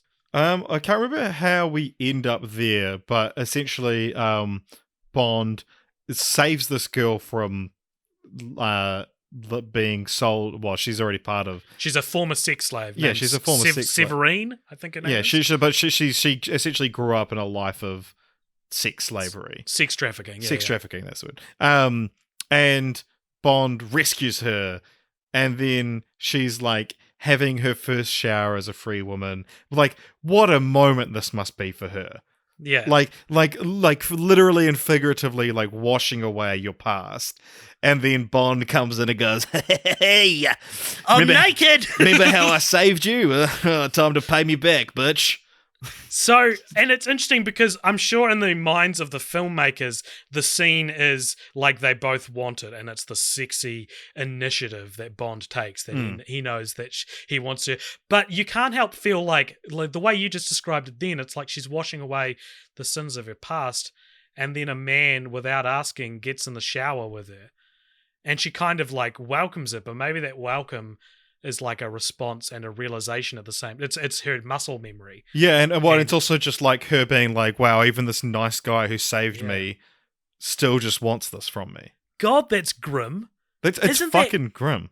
It's grim as hell. And then he's like indirectly, or kind of directly, responsible for marching her towards her death because she takes him to where silver is based, and then they just, Jesus Christ, it's an icky moment. It's one of, it feels almost like top 3 most problematic Bond scenes, and it's in Skyfall. It's so sad. And we're not the only ones who have a problem with it. The National Sexual Violence Resource Centre, they express concern that Bond abuses his power and authority, as they put it, with Severine. And he does. And it's sad. And look, Sam Mendes' track record with women characters isn't great. And you can argue he did justice with M's character. And also his track record of like casting male actors. What do you mean? Oh, you made American Beauty. Right, yeah, right. Well, I've got another American Beauty joke coming up later on. Stay tuned. I feel like he inherited Judi Dench as M, and he just tapped into the gold mine with her. And after she's gone, we get Spectre, which is probably the worst treatment of female characters in 20, 30 years of the franchise. But before we get to Spectre, do you have any more final thoughts on Skyfall? I did, but then I forgot it, or I already said it. That's podcasting, baby. Okay, so we got Spectre in 2015, so 3 years later, and Sam Mendes returned to direct, as I said. What do you think Spectre has on Rotten Tomatoes? I mean, it's got to be low, right? Is it actually not fresh, though? It's lower. It's the lowest of Daniel Craig's movies. So what was Quantum? 65. 62. 63. I'm sorry. Please play again. And yeah, man, this is a 63% movie. Well, it's probably less actually. I remember when the trailer dropped, and I was like, "This looks bad." like just from the trailer alone, I was like, "Man, this doesn't look very good." What is it about, though, Richard? What is Spectre about? Spectre opens with this beautiful log take following Bond through Mexico City during a Dia de los Muertos festival, Day of the Dead, and then it's this like fucking cool fight scene. They're like in a helicopter and he like tips the guy out, and it's a very, very cool opening scene. And then this the opening titles start and the movie goes rapidly speeding downhill. And so what goes up must come down. Yeah, exactly. And so this is brings back Spectre, which is headed by a mysterious man who Franz Oberhauser, who's which is 100% his real name, and it's like it's so stupid. So it's the head of Spectre, and then there's this whole fucking plot. There's a mole in MI6 who is Andrew Scott, who is fantastic. It is fantastic in this movie. I have nothing bad to say about Andrew Scott. Sure. So it ends up that Bond meets this girl, and then they go to Oberhauser's compound, and he reveals that his name is Blofeld, which means nothing to Bond or the audience. Well, it means something to the audience. Well, it means something to the audience. It's the same as Rey Skywalker and going to Tatooine. I'm sorry. That's going to come up again as well. Oh, God. I'll refer to it as a certain film about wars in the stars. Is that better? So then Blofeld says that he was actually behind everything bad that's happened in the last 3 films. He was the author of all his pain. Say it properly. It was me, James. I was me all along, the author of all your pain. I've written down here, author of all your pain. Your pain. Because it's... Your pain. Hello, it's me, the author of all your pain. Christoph Waltz, whose impression inevitably becomes Christopher Walken whenever we try to do it. It's me, James, the author of all your pain. Yeah, I mean, why couldn't we have Christopher Walken as a Bond villain instead? Yeah. We did. It was called A View to a Kill, and it's better than this. That's probably not. Maybe it is. I don't know. I'd probably rank it higher. Okay, fair enough. Yeah, and then it's like you think it's finally finished, and then again there's another half hour, but this time it feels tacked on.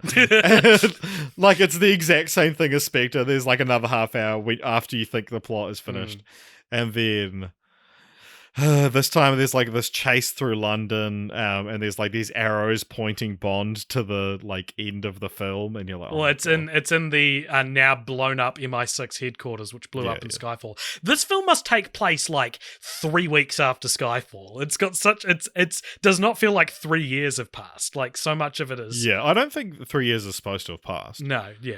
I'm not criticizing the movie. Yeah, so that's the film. So Sam Mendes initially said he wasn't going to come back, but then he came back. Yeah. But did you know that, and I've never said this director's name out loud before, Nicholas Winding Refn? I think it's Winding. Nicholas Winding Refn was apparently also offered the directing job but turned it down. He'd be a good Bond director. He's a very hit or miss. Yeah. So's Bond, though. Yeah, he could be... Yeah, that could be trash. Like, I don't think you're ensuring the film is better, you know? Maybe it's just because Drive is so clearly influenced by Casino Royale. Yeah. So, this feels redundant to say at this point, but what did you think of this film? Sorry, I was listening to a pronunciation of Nicholas Winding Refn. No. It is Winding. I got it right. What did you ask me? What do you think of this film? It's bad. It's real bad. It's just boring, and it's like it's crazy that it's insane that it's made by the same person that made Skyfall. Because again, it feels like that other franchise with about wars in the stars, where you have a director come in and craft this beautiful, eloquent love letter to the franchise to then come back and fuck it up, trying to do the same thing. Yeah. Yeah, if Quantum of Solace is a hot mess, this film is deliberately offensive. Like, I hate this movie in a different way to how I hate most Bond films. Yeah, again, similar to my feelings on The Last Jedi and and Rise of Skywalker is that it's like Last Jedi.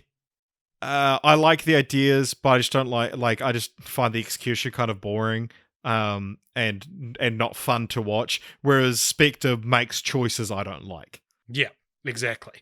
Yeah, I think, yeah, it takes the approach of like systematically rebuilding all which all that which of like the last few films had dismantled intentionally. Like, and it makes me think that Sam Mendes had that plan from the start. It makes me think Sam Mendes didn't like Casino Royale. Right. And it took him 2 films to try and bring it back to square one, which is a strange thing to do and just objectively bad storytelling. And it just so happens that Skyfall was good. Like, maybe there's a world where The Rise of Skywalker does exactly the same choices, but it's a good film. Like, these are the questions that the double hitter of Skyfall and Spectre forced me to ask. Yeah, Do you know what I mean? think that the thing about Spectre is it's full of good ideas on paper. Bring back the classic Bond villain, update him, Blofeld, but not revealing his true identity till the last 20 minutes of the film, and his identity is irrelevant. Yeah. Like, who cares? If we're searching for Blofeld the entire film, you cast Christoph Waltz as the mysterious Franz Oberhauser, and then turns out Ben Whishaw was Blofeld. That's a reveal. Yeah. Ben Whishaw playing Q, of course, or even Andrew Scott's character, and the mole in MI6. That's like a cool idea. Like all of these could be really well executed ideas, but they just picked the worst way to do it. Yeah. And also the whole the movie trying to stay on brand with Daniel Craig's more personal high stakes plot, like the subject matter, the way they do that, because I can imagine defenders of this movie would be like, what are you talking about? It's still got those emotional stories. Like, look, you find out that all the previous villains were part of Spectre. That's personal. You find out that Blofeld and Bond were raised together. They're like de facto siblings. Using the same twist from fucking Goldmember. Yeah, there's the same twist from Gold. Amazing. And both those 2 things are cringy as shit, bad on paper ideas. Yeah, you know what I mean. But like also, the fact they get past the scripting stage. Yeah, who's reading that script and going, "This will translate well to film." the one thing I did love about this film, watching it now, is that after the reveal that they grew up together and that it was Blofeld's father who raised Bond. He's like, all those winters he taught him how to ski, and I was like, oh my god! It's like they acknowledged why Bond is good at skiing. I've been waiting 53 years for this explanation. But one example of like a classic, this was a good idea, you executed it horribly, is just even in the lines of dialogue. There's one exchange that could be like the best fucking moment in this film, if not the entire franchise. So, Mallory is Ray Fiennes' character is facing and proving what a badass he is essentially to C. I'm so glad you remembered to bring this up. Who's Andrew Scott's character, who's the mole, and so sorry. Just a bit more context. C has just shut down the 00 program. Yeah. Like he essentially came in to shake things up, decided the 00 program is no longer necessary in a world of drones and that sort of thing. And decided to shut down the 00 program, and then you find out he's actually working for Blofeld. Yeah, and so it's M and C are the characters' names, and so he says M says something, and then Mallory C it's getting confusing, and then C says, "Oh, well, you're just a moron. Isn't that what M stands for? Moron?" And he goes to shoot him, and then M reveals that he's holding all the bullets from his gun, and he says, "Well, I guess we know what the C stands for. Careless." And it's like, oh my god, you like that, if that had been like you're a moron. Oh, that's what the M stands for, isn't it? Bang. And he goes, well, we know what the C stands for. And it's implied that he means the C word. Yeah. But then the fact he's careless, it's like, you had a great joke. You just added 2 words to it and made it bad. It's a very Casino Royale-esque joke, isn't it? It's the same as saying you scratch my balls in a James Bond movie. Yeah. If they imply that Mallory is saying the C word, the worst word in a James Bond movie, that I would have liked that. Like, that's the cheekiness that I welcomed in Casino Royale. Yeah. But then he goes carelessness, which isn't just like taking away what the line could have been. Everyone who watched this movie thought he was meaning cunt. Yeah. And so you've made it not cool now. Yeah. You know what I mean? Like, you've made it like someone's mum did a pass on the script. Yeah. Like, someone's mum was like, I'm gonna have to write careless here because I don't like what this implies. Well, yeah. And someone's mum read it and was like, what does he mean, C?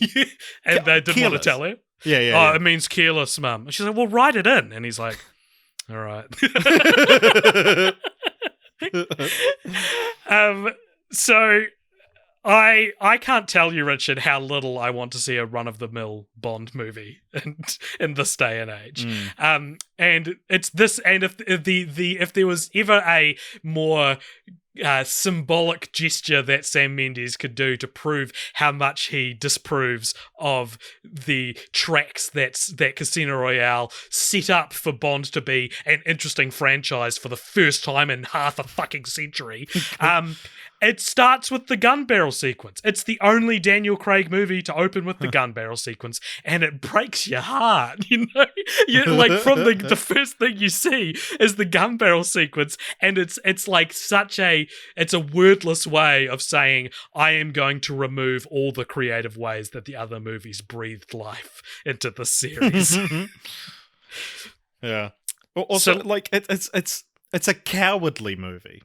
I'll say yeah, it. man. Now we know what the C stands for. Cowardly. Cunt. Oh. It's a real cunt of a movie. So it is.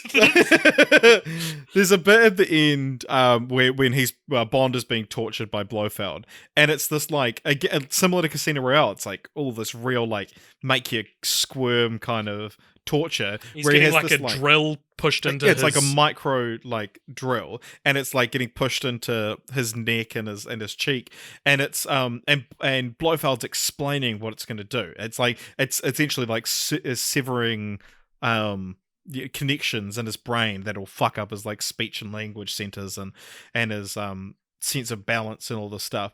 And it's like, oh my god, how is he going to get out of this one? He just has it done to him, and then nothing happens. He suffers no ill effects from it.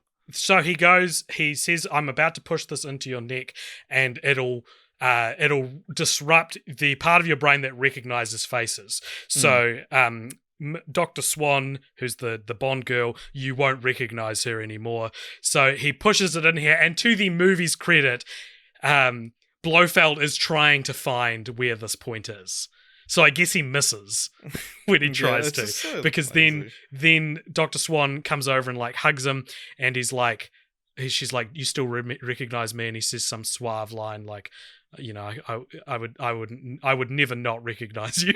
It's like a cool version of, or an attempt at a cool version of that line. Yeah. And then the way he gets out of the chair is he just has a watch that explodes. It's one of the gadgets he got from Q. Yeah. And he tells Dr. Swan all of this while she's an inch away from his face, while Blofeld and his henchmen are just sitting at the computer watching these two people they cannot trust quietly whisper to each other. Yeah, These and are she fucking takes something spies. out of his hand.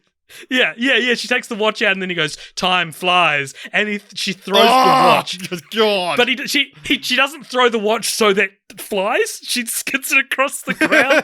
So the pun is lost, which I'm sure Bond had a word to her about later. He was like, "Listen, it would have really driven home the point if you'd actually thrown the watch, since I had said time flies." She skids it across the ground, and Blofeld just kind of curiously looks at it before it explodes.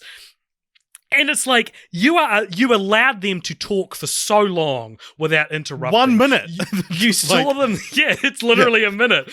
You saw her throw an object towards you, Richard. If I'm Blofeld, I'm either retaliating or I'm getting out of the room. If someone throws something at me, whether I'm a supervillain torturing someone or not, I'm gonna like back away from it because I'm scared, right? Like he just kind of curiously looks at it and it fucks up his eyes. Like, well, it's kind of his fault. Frankly, it's such a strange scene. And Richard, the last thing I want to talk about with Spectre today is a woeful return to problematic corner, because we end where we begin, Richard. And while the most alarming shit that goes down in this film is Bond once again, without really asking, pushing himself upon a recently in this case it's a recently widowed Monica Bellucci, who I wrote as Belushi when I was writing this, and I thought that was pretty funny. There was a big like a lot of press about this, about having like an older Bond woman who's essentially the same age as Bond or slightly older even. But it's just some random woman he seduces on the day of her husband's funeral. Yeah, and she probably gets killed. I can't remember. And it's Monica Bellucci as well, who's like a named actress, and yeah, she's barely in it, and like, because it was huge that it was like Monica Bellucci's in the film. There's like an older Bond woman. Like, look at all you over 40 women. There's still a place for you in Hollywood. Like, that was actually what it was like. It was the same as like the gay representation in Rise of Skywalker. Like, it was huge before this film came out. Yeah, and then this is what we got. And while that scene is like the most problematic in terms of like consent and stuff, I am so enraged by Léa Seydoux' Dr. Madeline Swan in this movie. Really? She tells Bond right to his face that she's not interested in him and will kill him if he comes near her. Right? He's reluctantly rescuing her, and they're kind of fate forces them together, and he kind of like tries to lay on the charm, and she's like, if you come near me, I'll kill you. And then like 15 minutes later, they hook up, and she falls in love with him. She literally, the words are said, I'm in love with you, when he's being tortured. And despite there's no change in their dynamic. The only thing that changes between when she says, I'll kill you if you come near me, and when she hooks up with him, is they fight Dave Bautista's character, whose name is we Mr. need to talk Hicks. about him. Yeah, with his metal fingernails. Yeah, you know what's cooler than metal teeth? Metal fingernails. So they defeat Mr. Hinks, but they've defeated villains together before that scene. Like, they met defeating villains together, and that, like, if it was some kind of animalistic, like, we survived this life-threatening thing together, and that's why I've got this attraction to you, okay, maybe. But nothing changes about who they are to each other. But because it's a Bond movie, and because Sam Mendes can't write female characters unless they're outside of the hero's age range, such as M, but if you've seen American Beauty, maybe he can't do that either. That was my American Beauty joke. And also, Léa Seydoux is like, thank you, Léa Seydoux is like 20 years younger than Daniel Craig anyway, so that is arguably also outside of the age range. Just fate dictates they must be together, and the movie is ballsy enough to claim it's a love story. And it's doing this after we watch a tragic, foreboding, tender love story unfold with Vesper in Casino Royale. Like, if that storyline hadn't happened, if we never had Casino Royale, I'd kind of accept the reality that the Bond movies take place in a world where people just fall in love at the drop of a hat. But we've got a direct comparison to the slow-burning love story with Bond and Vesper. And I'm borderline angry that she's in No Time to Die, because I just do not believe their relationship at all. It is laughable that they fall in love in this movie. Like, if they didn't fall, if they're just, using each other, cool, I know the game. I've been here 100 times. As in watching movies about this, not experiencing it myself. But they want it to be a love story because it's like, no, look, Bond's feminist now.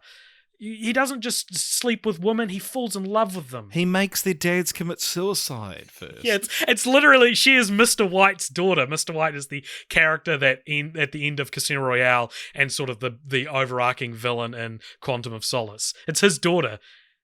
And he doesn't make him kill himself, but he gives him the gun because he's like already in a pretty shit state, and he kills himself.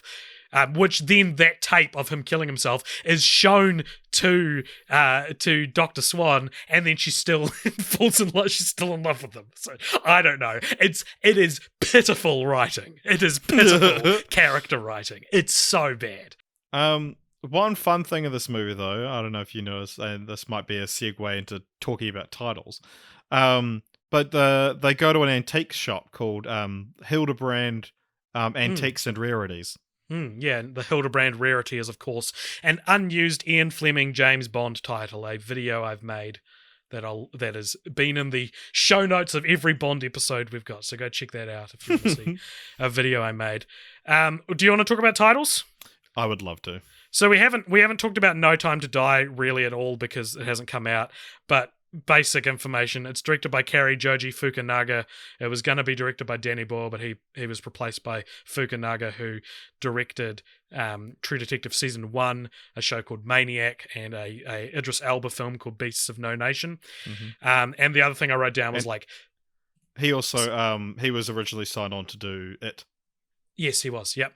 The other thing I wrote down is Daniel Craig, by this point, was very vocal about not wanting to return as the character, speaking out, saying that James Bond is a misogynist, saying that he would rather have his balls dragged through glass than play Bond again. Yeah, he'd rather slit his wrists. Yeah, but then they convinced him to come back for No Time to Die. Poor Daniel Craig having to play one of the most looked up to characters in fiction. And getting paid millions of dollars. Oh, Jenny Craig, I'm so sorry. I'm looking forward to No Time to Die. I think the director excites me, and I think it could be good, but it could also be bad. Yeah. I mean, it's long. Yes, it is long. Do you see, actually, today, this a hint to when this was recorded, Cary Fukunaga said, was asked if they'll take the delay to re-edit it, and he said, no, it's great as is. So it's just sitting on a shelf completed. They're not touching it anymore.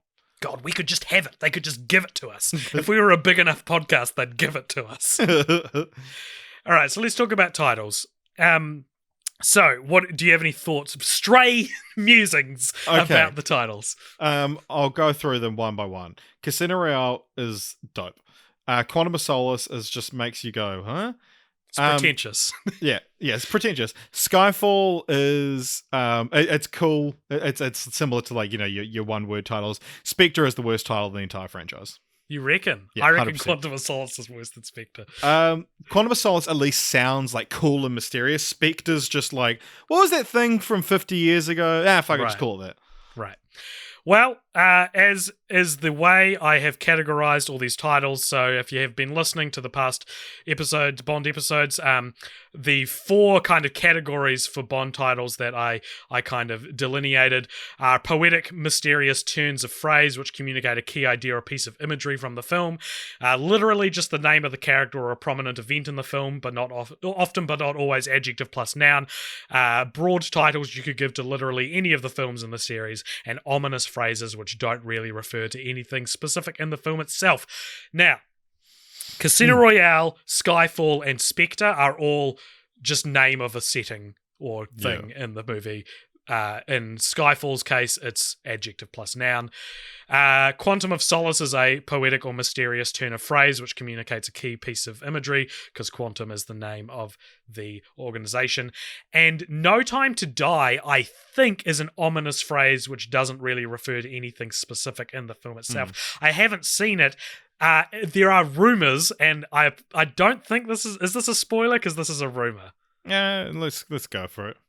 There is a theory out there that the Bond villain in No Time to Die, who is being played by Rami Malek, is going to be Dr. No. If it is Dr. No, then No Time to Die would be a poetic, mysterious turn of phrase. Which imagine if the end credit or it's revealed in like the opening scene that he's Dr. No, and then No Time to Die comes up, and then before the word no it says doctor, and then they add punctuation, so it's like Dr. No, Time to Die. Yeah, because then it's no, time to die, which means the character dies at the end. Cool. Yeah. So let's talk about Daniel Craig as James Bond, Richard. Because I don't know if I'd say he's the best Bond or necessarily my favourite Bond. He certainly has my favourite movies, and I enjoy the character and I care about the character. And we've given superlatives to all the other Bond movies, Bond actors before. And a lot of commentators have already kind of done this as well. A lot of people say Daniel Craig is the broken Bond or the grounded Bond or the flawed Bond. The what? Brokeback Bond. Brokeback Bond. But I think these all really just are different ways of describing a more of a metatextual idea for what kind of Bond he is. And Richard, I submit to you that Daniel Craig is the filmmaker's Bond. Oh, okay. Explain. Because if you look at who's directed Bond movies up until Casino Royale, you either have Guns for Hire like Robert Spottiswoode, who directed Tomorrow Never Dies and Stop or My Mum Will Shoot. Like, imagine if like the director of Fist Fight is directing No Time to Die. You'd be like, what the fuck? Or you have the old school guys like Terrence Young, Guy Hamilton, Lewis Gilbert, or John Glenn, who were mainly only known for directing Bond movies. Like, they weren't good directors in their own right. They were the Bond directors. And while, look, Martin Campbell, director of Casino Royale, or Mark Forster, who directed Quantum of Solace, they aren't exactly household names, but I think they sort of turned Bond into a character that attracted the likes of Sam Mendes or Roger Deakins, or Danny Boyle, who was attached to No Time to Die before Cary Joji Fukunaga replaced him. And Danny Boyle left because of creative differences, which you could say is kind of like against this theory. But Cary Joji Fukunaga is a very experimental director whose body of work is probably more challenging than Danny Boyle's. Yeah. So... And we have to keep in mind as well that like even Mark Forster, who, you know, would go on to make World War Z and Christopher Robin, films we didn't really like. To making Quantum of Solace, he was just coming off the back of Finding Neverland and Monsters Ball and The Kite Runner. Yeah. So it's like he was pretty well respected in 2008. Monsters Ball? I had no idea. Yeah. So I think in like the Sean Connery days, Bond films were probably looked down upon by like true film buffs, the same way like the Marvel Cinematic Universe is looked down upon by the same types of people. But just like the MCU, I think we're starting to see a little more acclaim come to the series. It's like it won Best Original Song for Skyfall and Writings on the Wall from Spectre. And Live and Let Die did win, but that's like a blip in an otherwise pretty cold and lonely Academy career for the James Bond franchise. Where they'd won a few technical awards that nobody cares about. So. Yeah, well, although, fun fact, Skyfall is part of one Oscar rarity where it actually tied for one of the Sound Awards with Zero Dark 30. There you go. So I think, though, that it's a combination of Casino Royale being so goddamn good and esteemed directors who grew up watching Bond films now having the chance to helm their own films in the series and using the storytelling skills which they actually crafted on good and better films than the old school Bond movies to make clearly superior films with the Daniel Craig movies. And while we're always bound to have missteps like we do with Spectre, I think if we continue to see like smart and exciting directors step up to the 007 plate, it's only a matter of time before these films start getting nominated for Best Picture. You know, and I think he's the filmmaker's Bond because now these are event prestige films. Yeah, I think especially with something like No Time to Die, it's got a pretty good chance when it's only one of only 10 movies to come out this year. That's very true. That is very true. Another superlative I just thought of for James Bond is he's James Bond in 3D. How so? And that he's the first time the character's had a third dimension to him. There's another superlative I've thought of where he's the blonde Bond.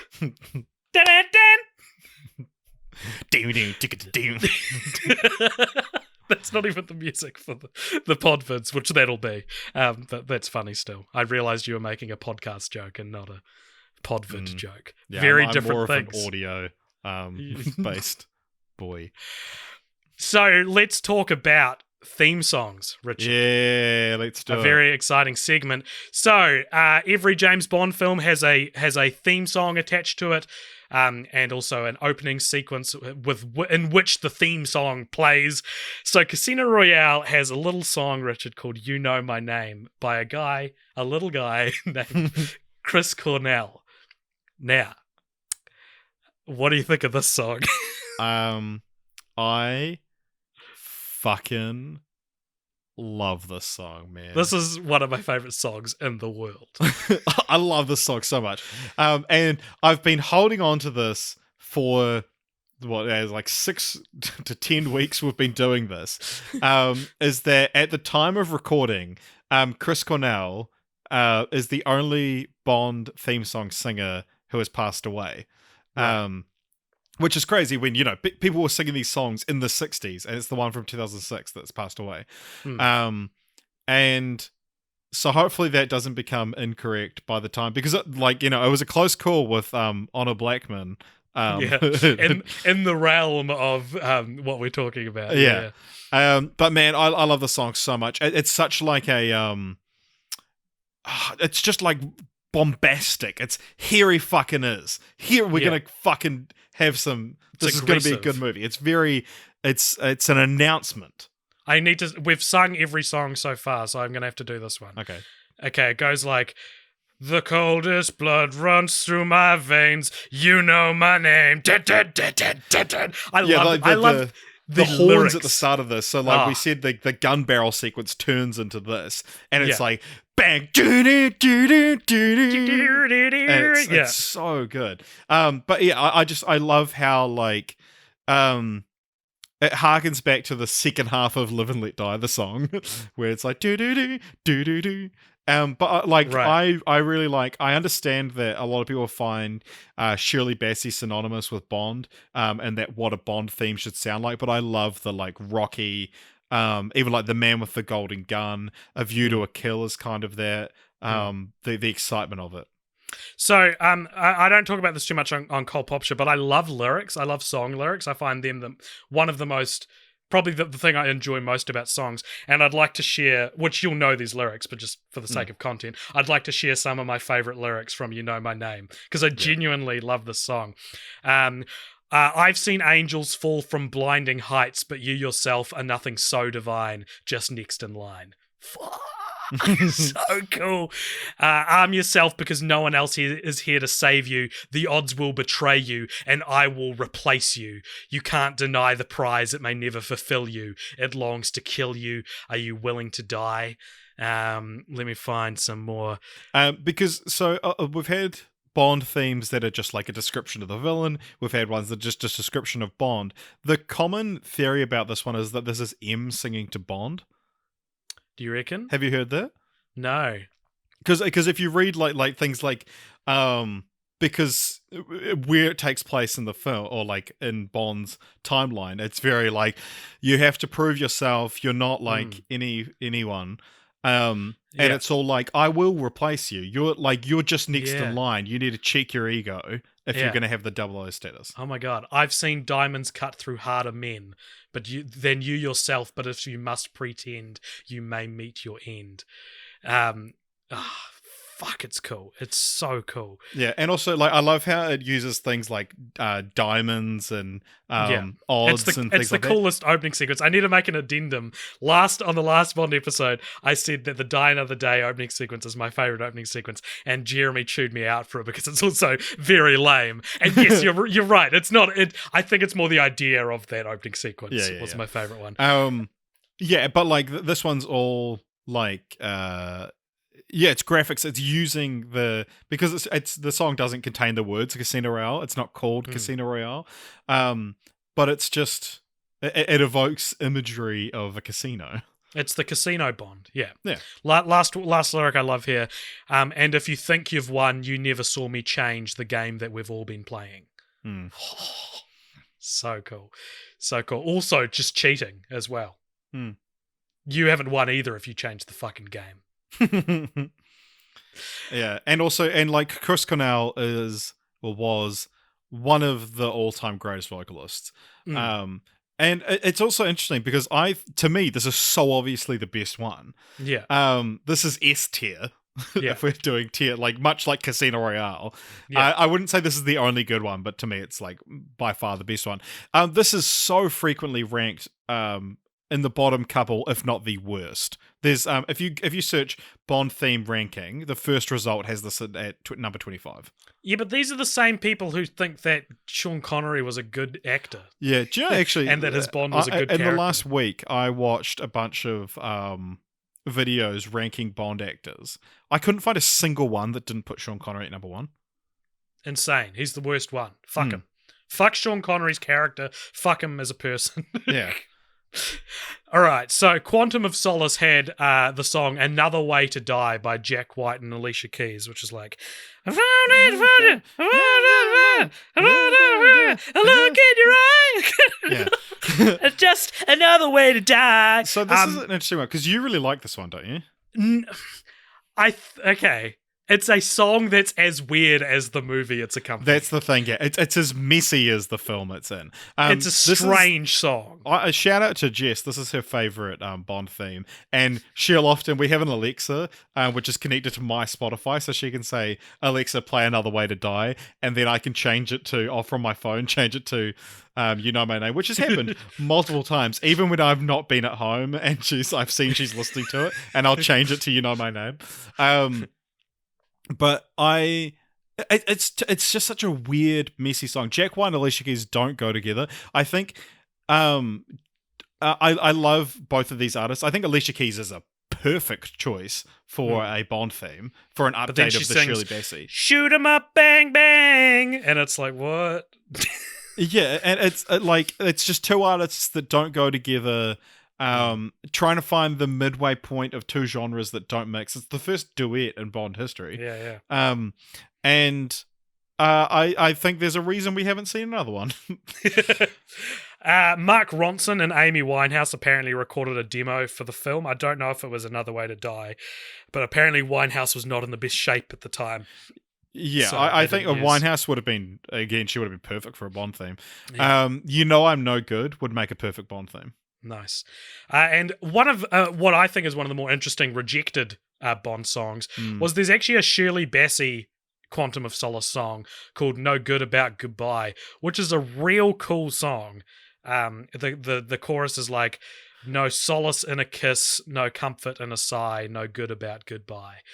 And I think it's a real cool song, but Quantum of Solace is such a strange movie. It deserves a strange Bond song. It's not on brand with the rest of Quantum of Solace. Yeah. So Skyfall had probably one of the more defining songs of the 21st century in pop culture with Skyfall by Adele. You have a very complicated relationship with the song. So I want to breeze through talking about the next three songs. Skyfall, Writings on the Wall from Spectre by Sam Smith, and No Time to Die by Billie Eilish. They're the same song.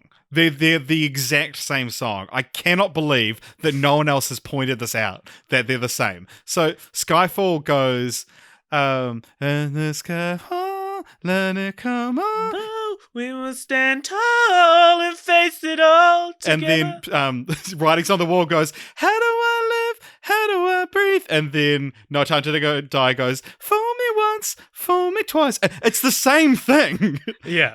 Admittedly, Skyfall is a little bit different. It's more the other two that are like identical. It's Writings on the Wall as a copy of Skyfall, and No Time to Die as a copy of Writings on the Wall. Yeah. So Skyfall, everyone fell in love with this song. This song transcended the film. Won the Oscar for Best Song. Everyone was listening to it all the time. I've only listened to this song all the way through twice. And it's both times I saw the film. I've tried to like the song. And the film adapts the song slightly. I've tried to listen to it. I've tried to, and it's just these songs are just boring. I'm sorry, but they are. Like, Skyfall is the best of the three. And in context, it works so well. The shot of Daniel Craig falling into the water and then being taken away, and then we fade into the song, and it has cool this underwater floaty kind of vibe to it. And it worked well. And also, the movie is about someone's world falling apart. Exactly. So yeah, and then like, and Adele is maybe the best ever merging of the biggest artist in the world and Bond. Like, she's perfect for a Bond theme song, and she also happened to be the most bankable musician at the time. Yeah. And then you bring in Sam Smith, who famously said that they did the song once and wrote it in an afternoon. And I've listened to Writings on the Wall on its own more times, but in the film and the graphics, the motion, the opening sequence, it just suck. They don't work where they are in the film, and they don't work together. It's all this like octopodes, which is the plural of octopus. Yeah. It's very octopus themed because the Spectre logo is an octopus. And then the song doesn't work with it. And then I haven't seen the No Time to Die one, obviously, but the song, I was live tweeting, not tweeting, but I was live messaging you my reaction while listening to it. And I was like, oh my God, this is so... The only reason I made it to the end of the song was because I was messaging you about it. It finally does pick up a little bit right at the end, but my God, I barely made it to that. And like, I know you're a big Billie Eilish stan, and I kind of don't get Billie Eilish. I think my main thing about her is that I don't like her style of singing, just kind of mumbly. I can't and I'm sure, like, she does concerts, so I'm sure it happens, but I can't imagine going to a concert of hers and belting out one of my favorite songs of hers, which is what I like to do. I love to sing along to songs, and I feel like I can't do that with Billie Eilish. But I think I do like Billie Eilish, and while like her most famous song "Bad Guy" is maybe not the best thing to be like, imagine if a Bond song sounded like this, which I still would have probably preferred to what No Time to Die eventually was. She does have a song called "Bury a Friend," which is real fucking cool, and that could be a Bond song. And again, it'd be kind of a left turn and a brave choice. The main problem musically is that Skyfall, Writings on the Wall, and No Time to Die are all ballads. Whereas, it's just like I don't want Bond now, when people go, what does a Bond theme sound like? It used to be Live and Let Die or Diamonds Are Forever would be like your go-tos in terms of like two sides of the same coin, but they both sound like Bond. And now it's like, oh, Bond songs sound like this. Yeah, they do. And it's like, I sincerely hope that the next Bond theme we get does not sound like that.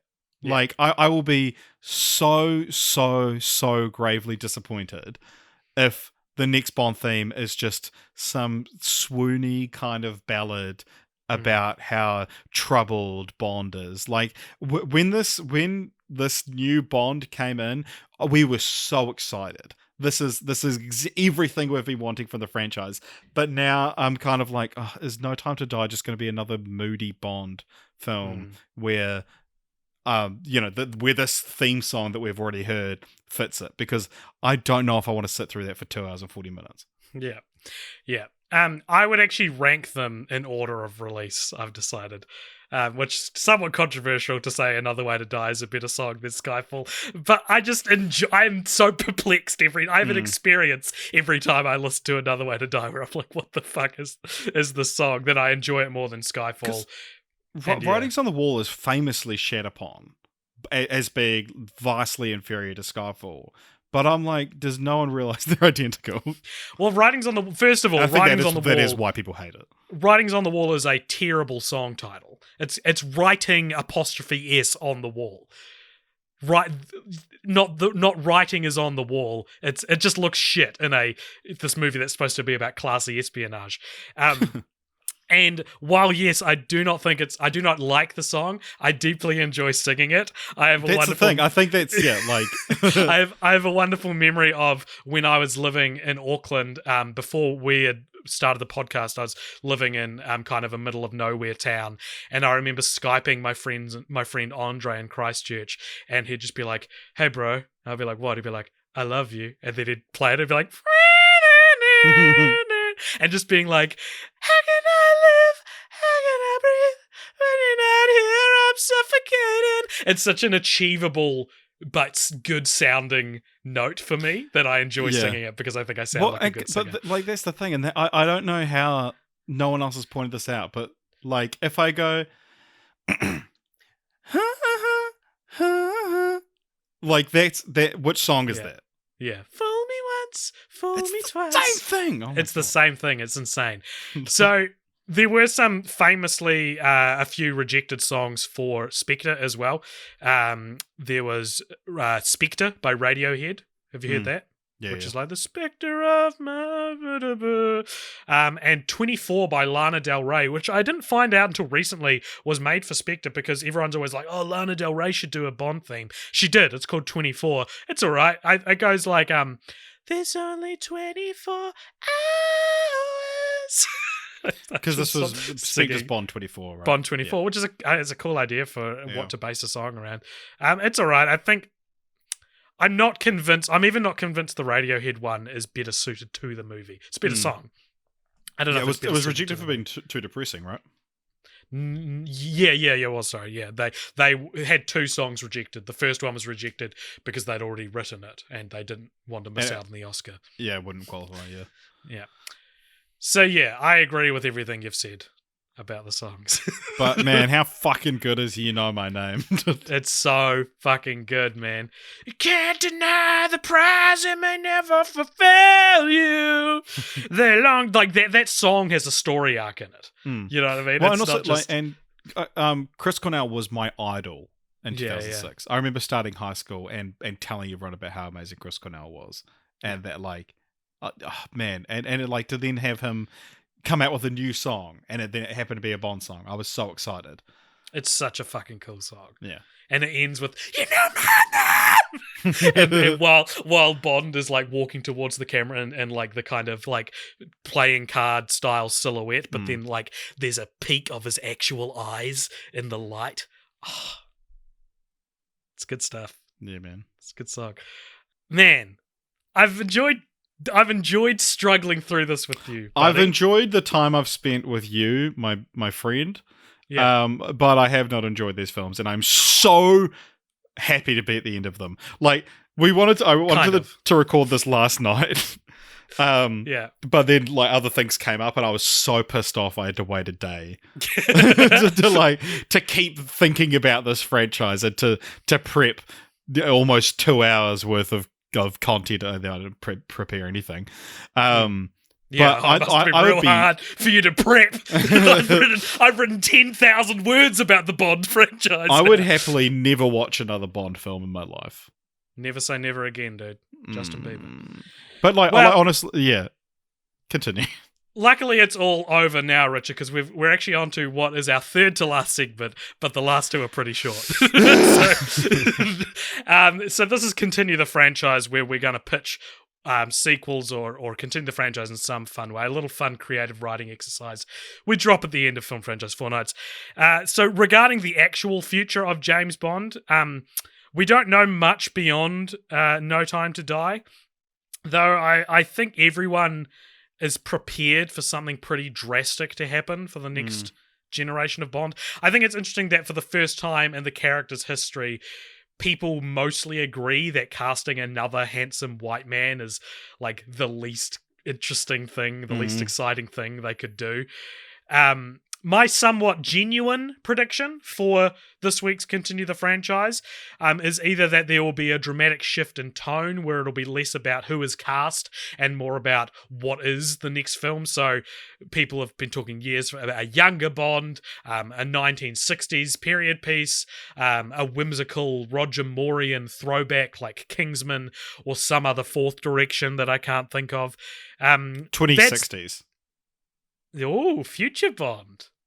So that's definitely a way they could go if they don't want to keep doing the grounded, muck in the mud kind of Bond.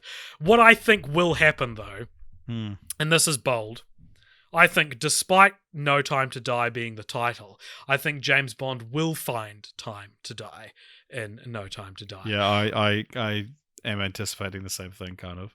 I think he needs a redemptive death. I think you can do it in a way similar to, spoilers for Avengers Endgame, how Tony Stark's death was actually quite touching for the character. Like, it didn't feel like it was his character arc being wrapped up. So, and I'd like to see that for 007, and I would like, personally, I think it would be interesting for the 007 mantle to then be carried forth with Lashana Lynch's Nomi. That's her character's name. She is in No Time to Die. You know me name. All right. Stop recording. So one of the only things we know about No Time to Die is that Nomi is playing... Nomi is the new 007. Because Bond had retired or something. Yeah, something like that. And I think you can keep the 007 moniker and the world that's already been built. You can keep Ralph Fiennes as M. You can keep Ben Whishaw as Q, and Moneypenny as... Moneypenny? What's the actress's name? What is her name? Naomi Harris. No, yeah. And you can keep Naomi Harris as Moneypenny and just have Lashana Lynch play the spy. It's a bold choice because she's a black woman, which also I feel like that makes me think it'll happen more because of studios wanting to be diverse, which is a good thing to be diverse, but a studio doing it for money is somewhat. I think we could get like spin-offs coming out of this, because there is already the Moneypenny Diaries, yeah, which it exists. It's a book series, right? Yeah. But I think, I'm inclined to agree that I think there'll be a sense of finality to this one for James Bond, and that we won't see a man playing 007 James Bond for maybe, up to 10 years maybe, but there will be films set in this universe. We will still see Q and Ralph Fiennes in these roles. I reckon just do it. Just they're still called 007. That's officially the name of the series, is 007. Yeah, it's the Twitter handle. Yeah, exactly. And if 007 is Lashana Lynch, do it for a few movies. The first one will be real explosive and people will go see it. And people will trash on it online. Sure, but they want that to happen. That's what gets butts and seats. And all press is good press. When it's run its course, just ring up Martin Campbell and reboot the series with James Bond again. Just fucking do it. Who cares? Yeah. Who cares? Like, you're going to recast him anyway, whatever. And I don't think there should be a female James Bond. Yes, neither does Barbara Broccoli, which is a person's last name. Yeah, that's the producer of the series. And I don't say that as someone who thinks you shouldn't have a female Doctor Who. I think Doctor Who is a perfect character to have a female come in for. What about Ghostbusters? The next generation? Sure. No, I think that's where you James draw the line. Bond. James Bond's character specifically is so entrenched in being a man that. Well, Barbara Broccoli's view is that let's just make new characters. Agreed. Yeah, like it's dumb to be like, oh, let's give all the male characters to women. It's like, make good women characters. Yeah, and there is precedent for this within Barbara Broccoli's own career, because she wanted to do a spin-off for the female main characters in Tomorrow Never Dies and Die Another Day, but they were rejected. So maybe this is just her chance in the world. I don't think the world was ready for it in 1995 when they first talked about doing something like this. I think now it's like as I said before, if it comes out that like another white British man is James Bond, it's like, oh, okay. Yeah. Like, this is your chance to shine. This is your chance to do something different that it feels kind of like people actually want. Well, I think there is still quite a good chance that it will just be like Michael Fassbender. and but there'll be something fun about the movie. It'll be Christopher like Nolan will direct it. Yeah. Like there'll be something big that changes everything. So is that your continue the franchise? Yeah. Well, I think I had kind of the same one that I think Bond should die at the end of No Time to Die. Cool. Well, Richard, let's very quickly rank that franchise. We have a Letterboxd account, letterboxd.com/cultpopture/list/FFF-ranking. Go check it out. We've ranked every franchise we've ever watched, denoted by the first film in each franchise. So we've got Casino Royale here. Now, if I may be so bold, Richard, I think I was like, what's the highest I'm willing? Like, how much do I love Casino Royale? And we've ranked the other Bond movies relatively low. None of them are in the top 10. Yeah. And I don't think Daniel Craig is in the top 10 either, but I do think he's 11th. Okay. I think Daniel Craig's James Bond should go between Mad Max and The Evil Dead as a franchise. Sure. Does that sound? You have to agree. I'll allow you can't just be ambivalent. So it's number 11. Okay. If they were all as good as Skyfall, at least, I'd probably bump it up to like top 5, to be honest. But it's got one of the best movies ever made, one of the best movies of its franchise, and then 2 whatever movies in there as well. Cool. So it's number 11th between Mad Max and The Evil Dead. It's not as funny when it's funnier when like Sean Connery's between Sisterhood of the Traveling Pants and Air Bud. That's such a funny. Oh my god. I find that so funny. Richard, we now have to dust off franchise roulette, or should I say franchise poker? No, franchise roulette. Franchise blackjack. A long fucking time ago, Richard, the way we decided what the next episode of Film Franchise Fortnights would be about would be we'd randomly select it from a franchise list that we have of what it currently has 181 franchises listed on it.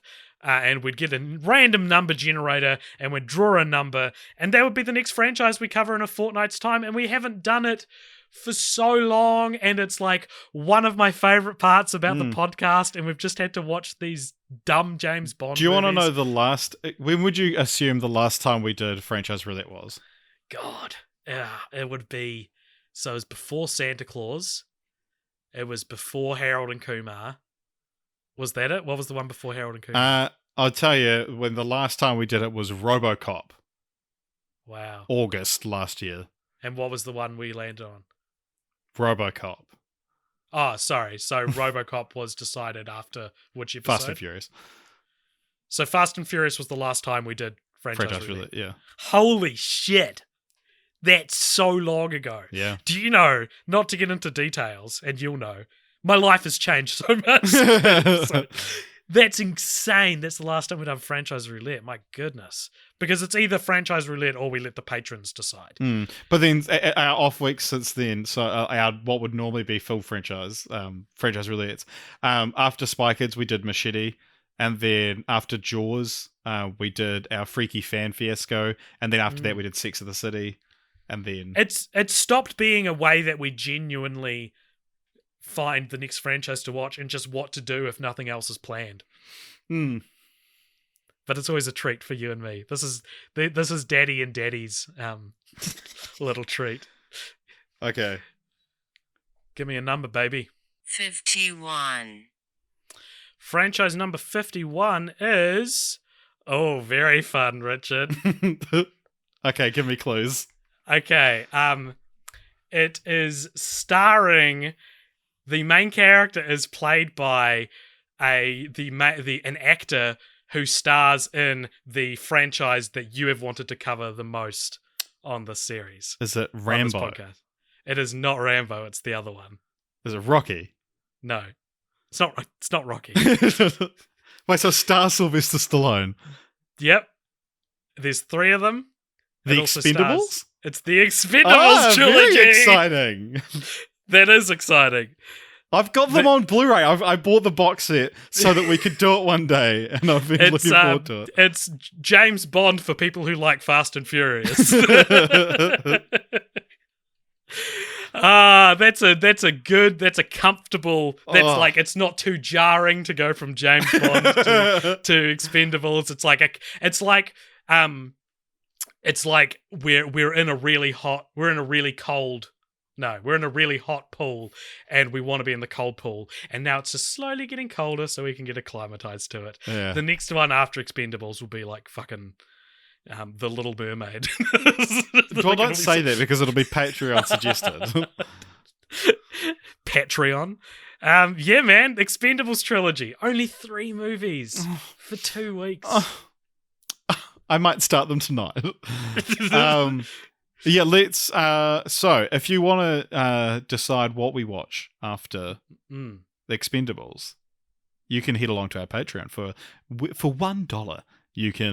You can suggest and vote on the next franchise you want us to cover. Maybe you want us to have a good time and you want us to cover, one of the ones we've been looking forward to. Or maybe you want to do some other dumb one. I feel like it's not fun when you don't list examples of these things. Like, that's where the comedy is, right? Like, you say, like, you want us to do a fun one like Rocky, or you want us to do a dumb one like, I don't want to say because people suggested, but that's where the comedy is. Yeah. What a dilemma. The comedy would be in saying the dumb one, but I don't want to give anyone ideas. Yeah, that's the thing, right? And then also, just looking ahead at our...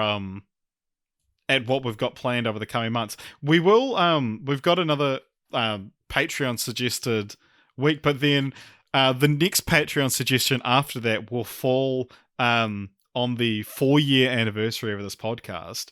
We're that close to it. Yeah, Holy shit. So, and that'll be, we're looking at probably doing another Redux again of a franchise we've covered in our first 2 years of the podcast, I guess. No, we're not giving them the second year. No fucking way. I am not doing all the Godzilla movies again. You get the first year, because that was our dud year. Right, okay. Our second year was fine. Yeah, okay. So, yeah, the chance to redo a franchise from our first year that we didn't do justice. And maybe, you know what, when we covered Spider-Man the first time, you guys thought we didn't do it justice, so we did it again, and maybe you think we still didn't do it justice, and we need to do it again. You really want to just do a second redux of Spider-Man? I think it would be so funny it's the every funnier year joke. We're forced to do Spider-Man, because there's always new films. Right, there is one now. Yeah. From when we last covered it. Yeah. Well, do you want to also talk about next week's podcast, AJ? Do you know what, Richard? They'll have already heard it because we put it at the top of the episode. Okay. Because no one will have listened this far. So that's the Quizpopture Film Franchise Fortnights Quiz, which we are maybe doing, depending on if people want us to do it. Maybe otherwise, people it'll see be a it good as Christmas time thing. Yeah, it's like it would be. We save all our esoteric, self-congratulatory stuff for Christmas time. So yeah, other than that, if you like Cult Pop Show, then please subscribe to us on all the different channels you can find. That's on YouTube, on Apple Podcast, that's on Acast. We're also on Facebook. We are on, where else are we, Richard? We're on Instagram and Twitter at Cult Pop Show. Yeah. You can email us at cultpoptionmedia@gmail.com. Tell us your favourite James Bond movie. Tell us it's not Casino Royale, and then know we're laughing at you. Yeah. Richard, we fucking did it, bro. Like, there is James Bond in our future, but it's palatable, manageable James Bond in our future. Man. You know, it's a single movie which I'll probably enjoy somewhat the first time I watch it. Yeah, exactly. Like, yeah. Even if I hate it, I'll enjoy it being the first time. Richard, we're a podcast about film franchises, and we just finished James Bond. And now we're doing the Expendables. The natural follow-up. Oh, I'm How so good is The excited. I'm Expendables? so I'm excited. so excited about The Expendables. It's dumb. It's fucking dumb. It's a dumb franchise, but it knows it's dumb, which James Bond didn't. So I'm very excited. I hope you guys are all excited too. And thank you so much for joining us. We've been getting such wonderful comments and support during this hard time that we've had to subject ourselves to these from people who mostly like the films, but hey, look, it's been a good time. I hope you guys have enjoyed it more than we've enjoyed watching them. And we'll see you next week. Goodbye, everybody. Bye. Welcome, everybody, to our post-credits scene. Thank you for listening to that episode. Sorry, Richard. What did you think of that episode? Oh my god, AJ, like, have you not been fucking listening to the last, however many of these we've done? I'm supposed to do a silly joke about what we thought of the episode. Which we haven't done yet and don't know what it'll be at the time of recording. Yeah, which is the joke. And now that we've explained it, let's just move on. Well, we explained it, 14 weeks in or something like that? I think that's forgivable.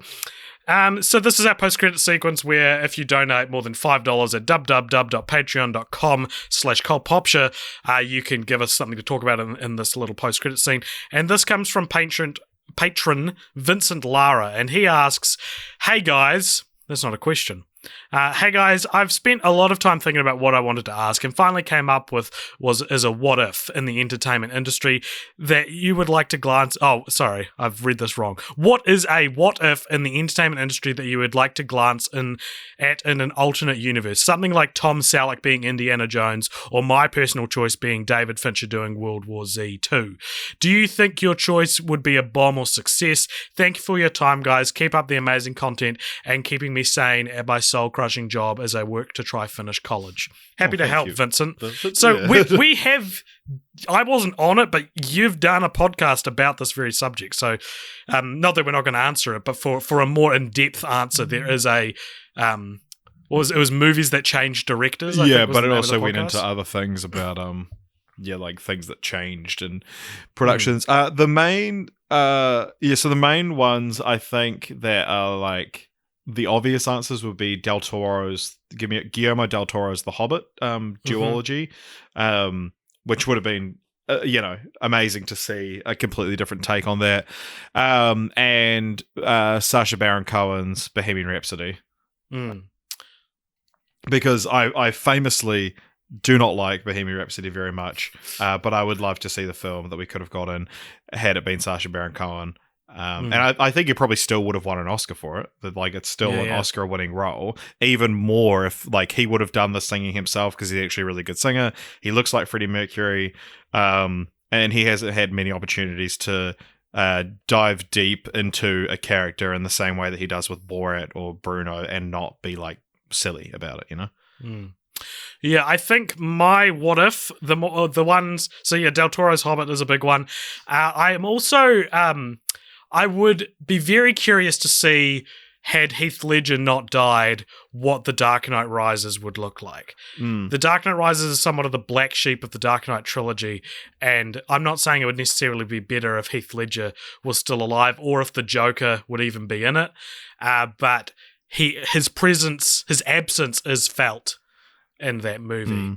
I do, particularly because they don't even mention him or maybe say what happened to him. Maybe this is the right time to bring this up because it's a little post-credit scene just for the not fake fans that have stuck around. But I would like to do a podcast at some point in the future, which is like pitching alternate realities where actors didn't die. So something like Heath Ledger in Dark Knight Rises, or it just even things like, say if Philip Seymour Hoffman hadn't died in, 2013, what roles what films that have happened since then could he have played?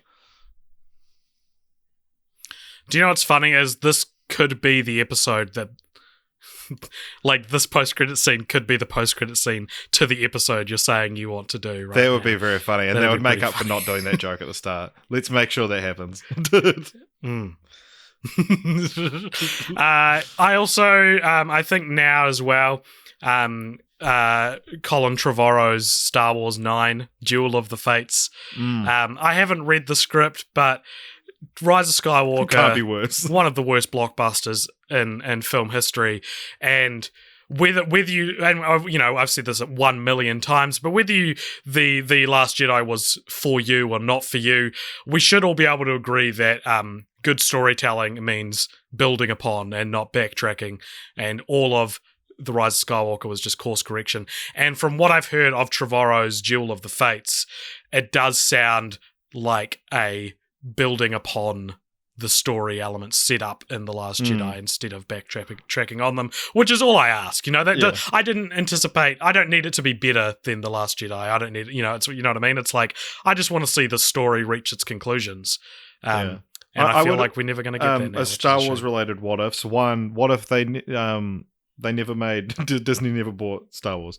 And we just didn't have to sit through those movies. The other one would be, what if Star Wars wasn't a success and they made Splinter of the Mind's Eye as the sequel, which is the book that was released, which could be a sequel made for a lower budget, and presuming Harrison Ford would return. And then just how in 2020 Star Wars would be looked back on.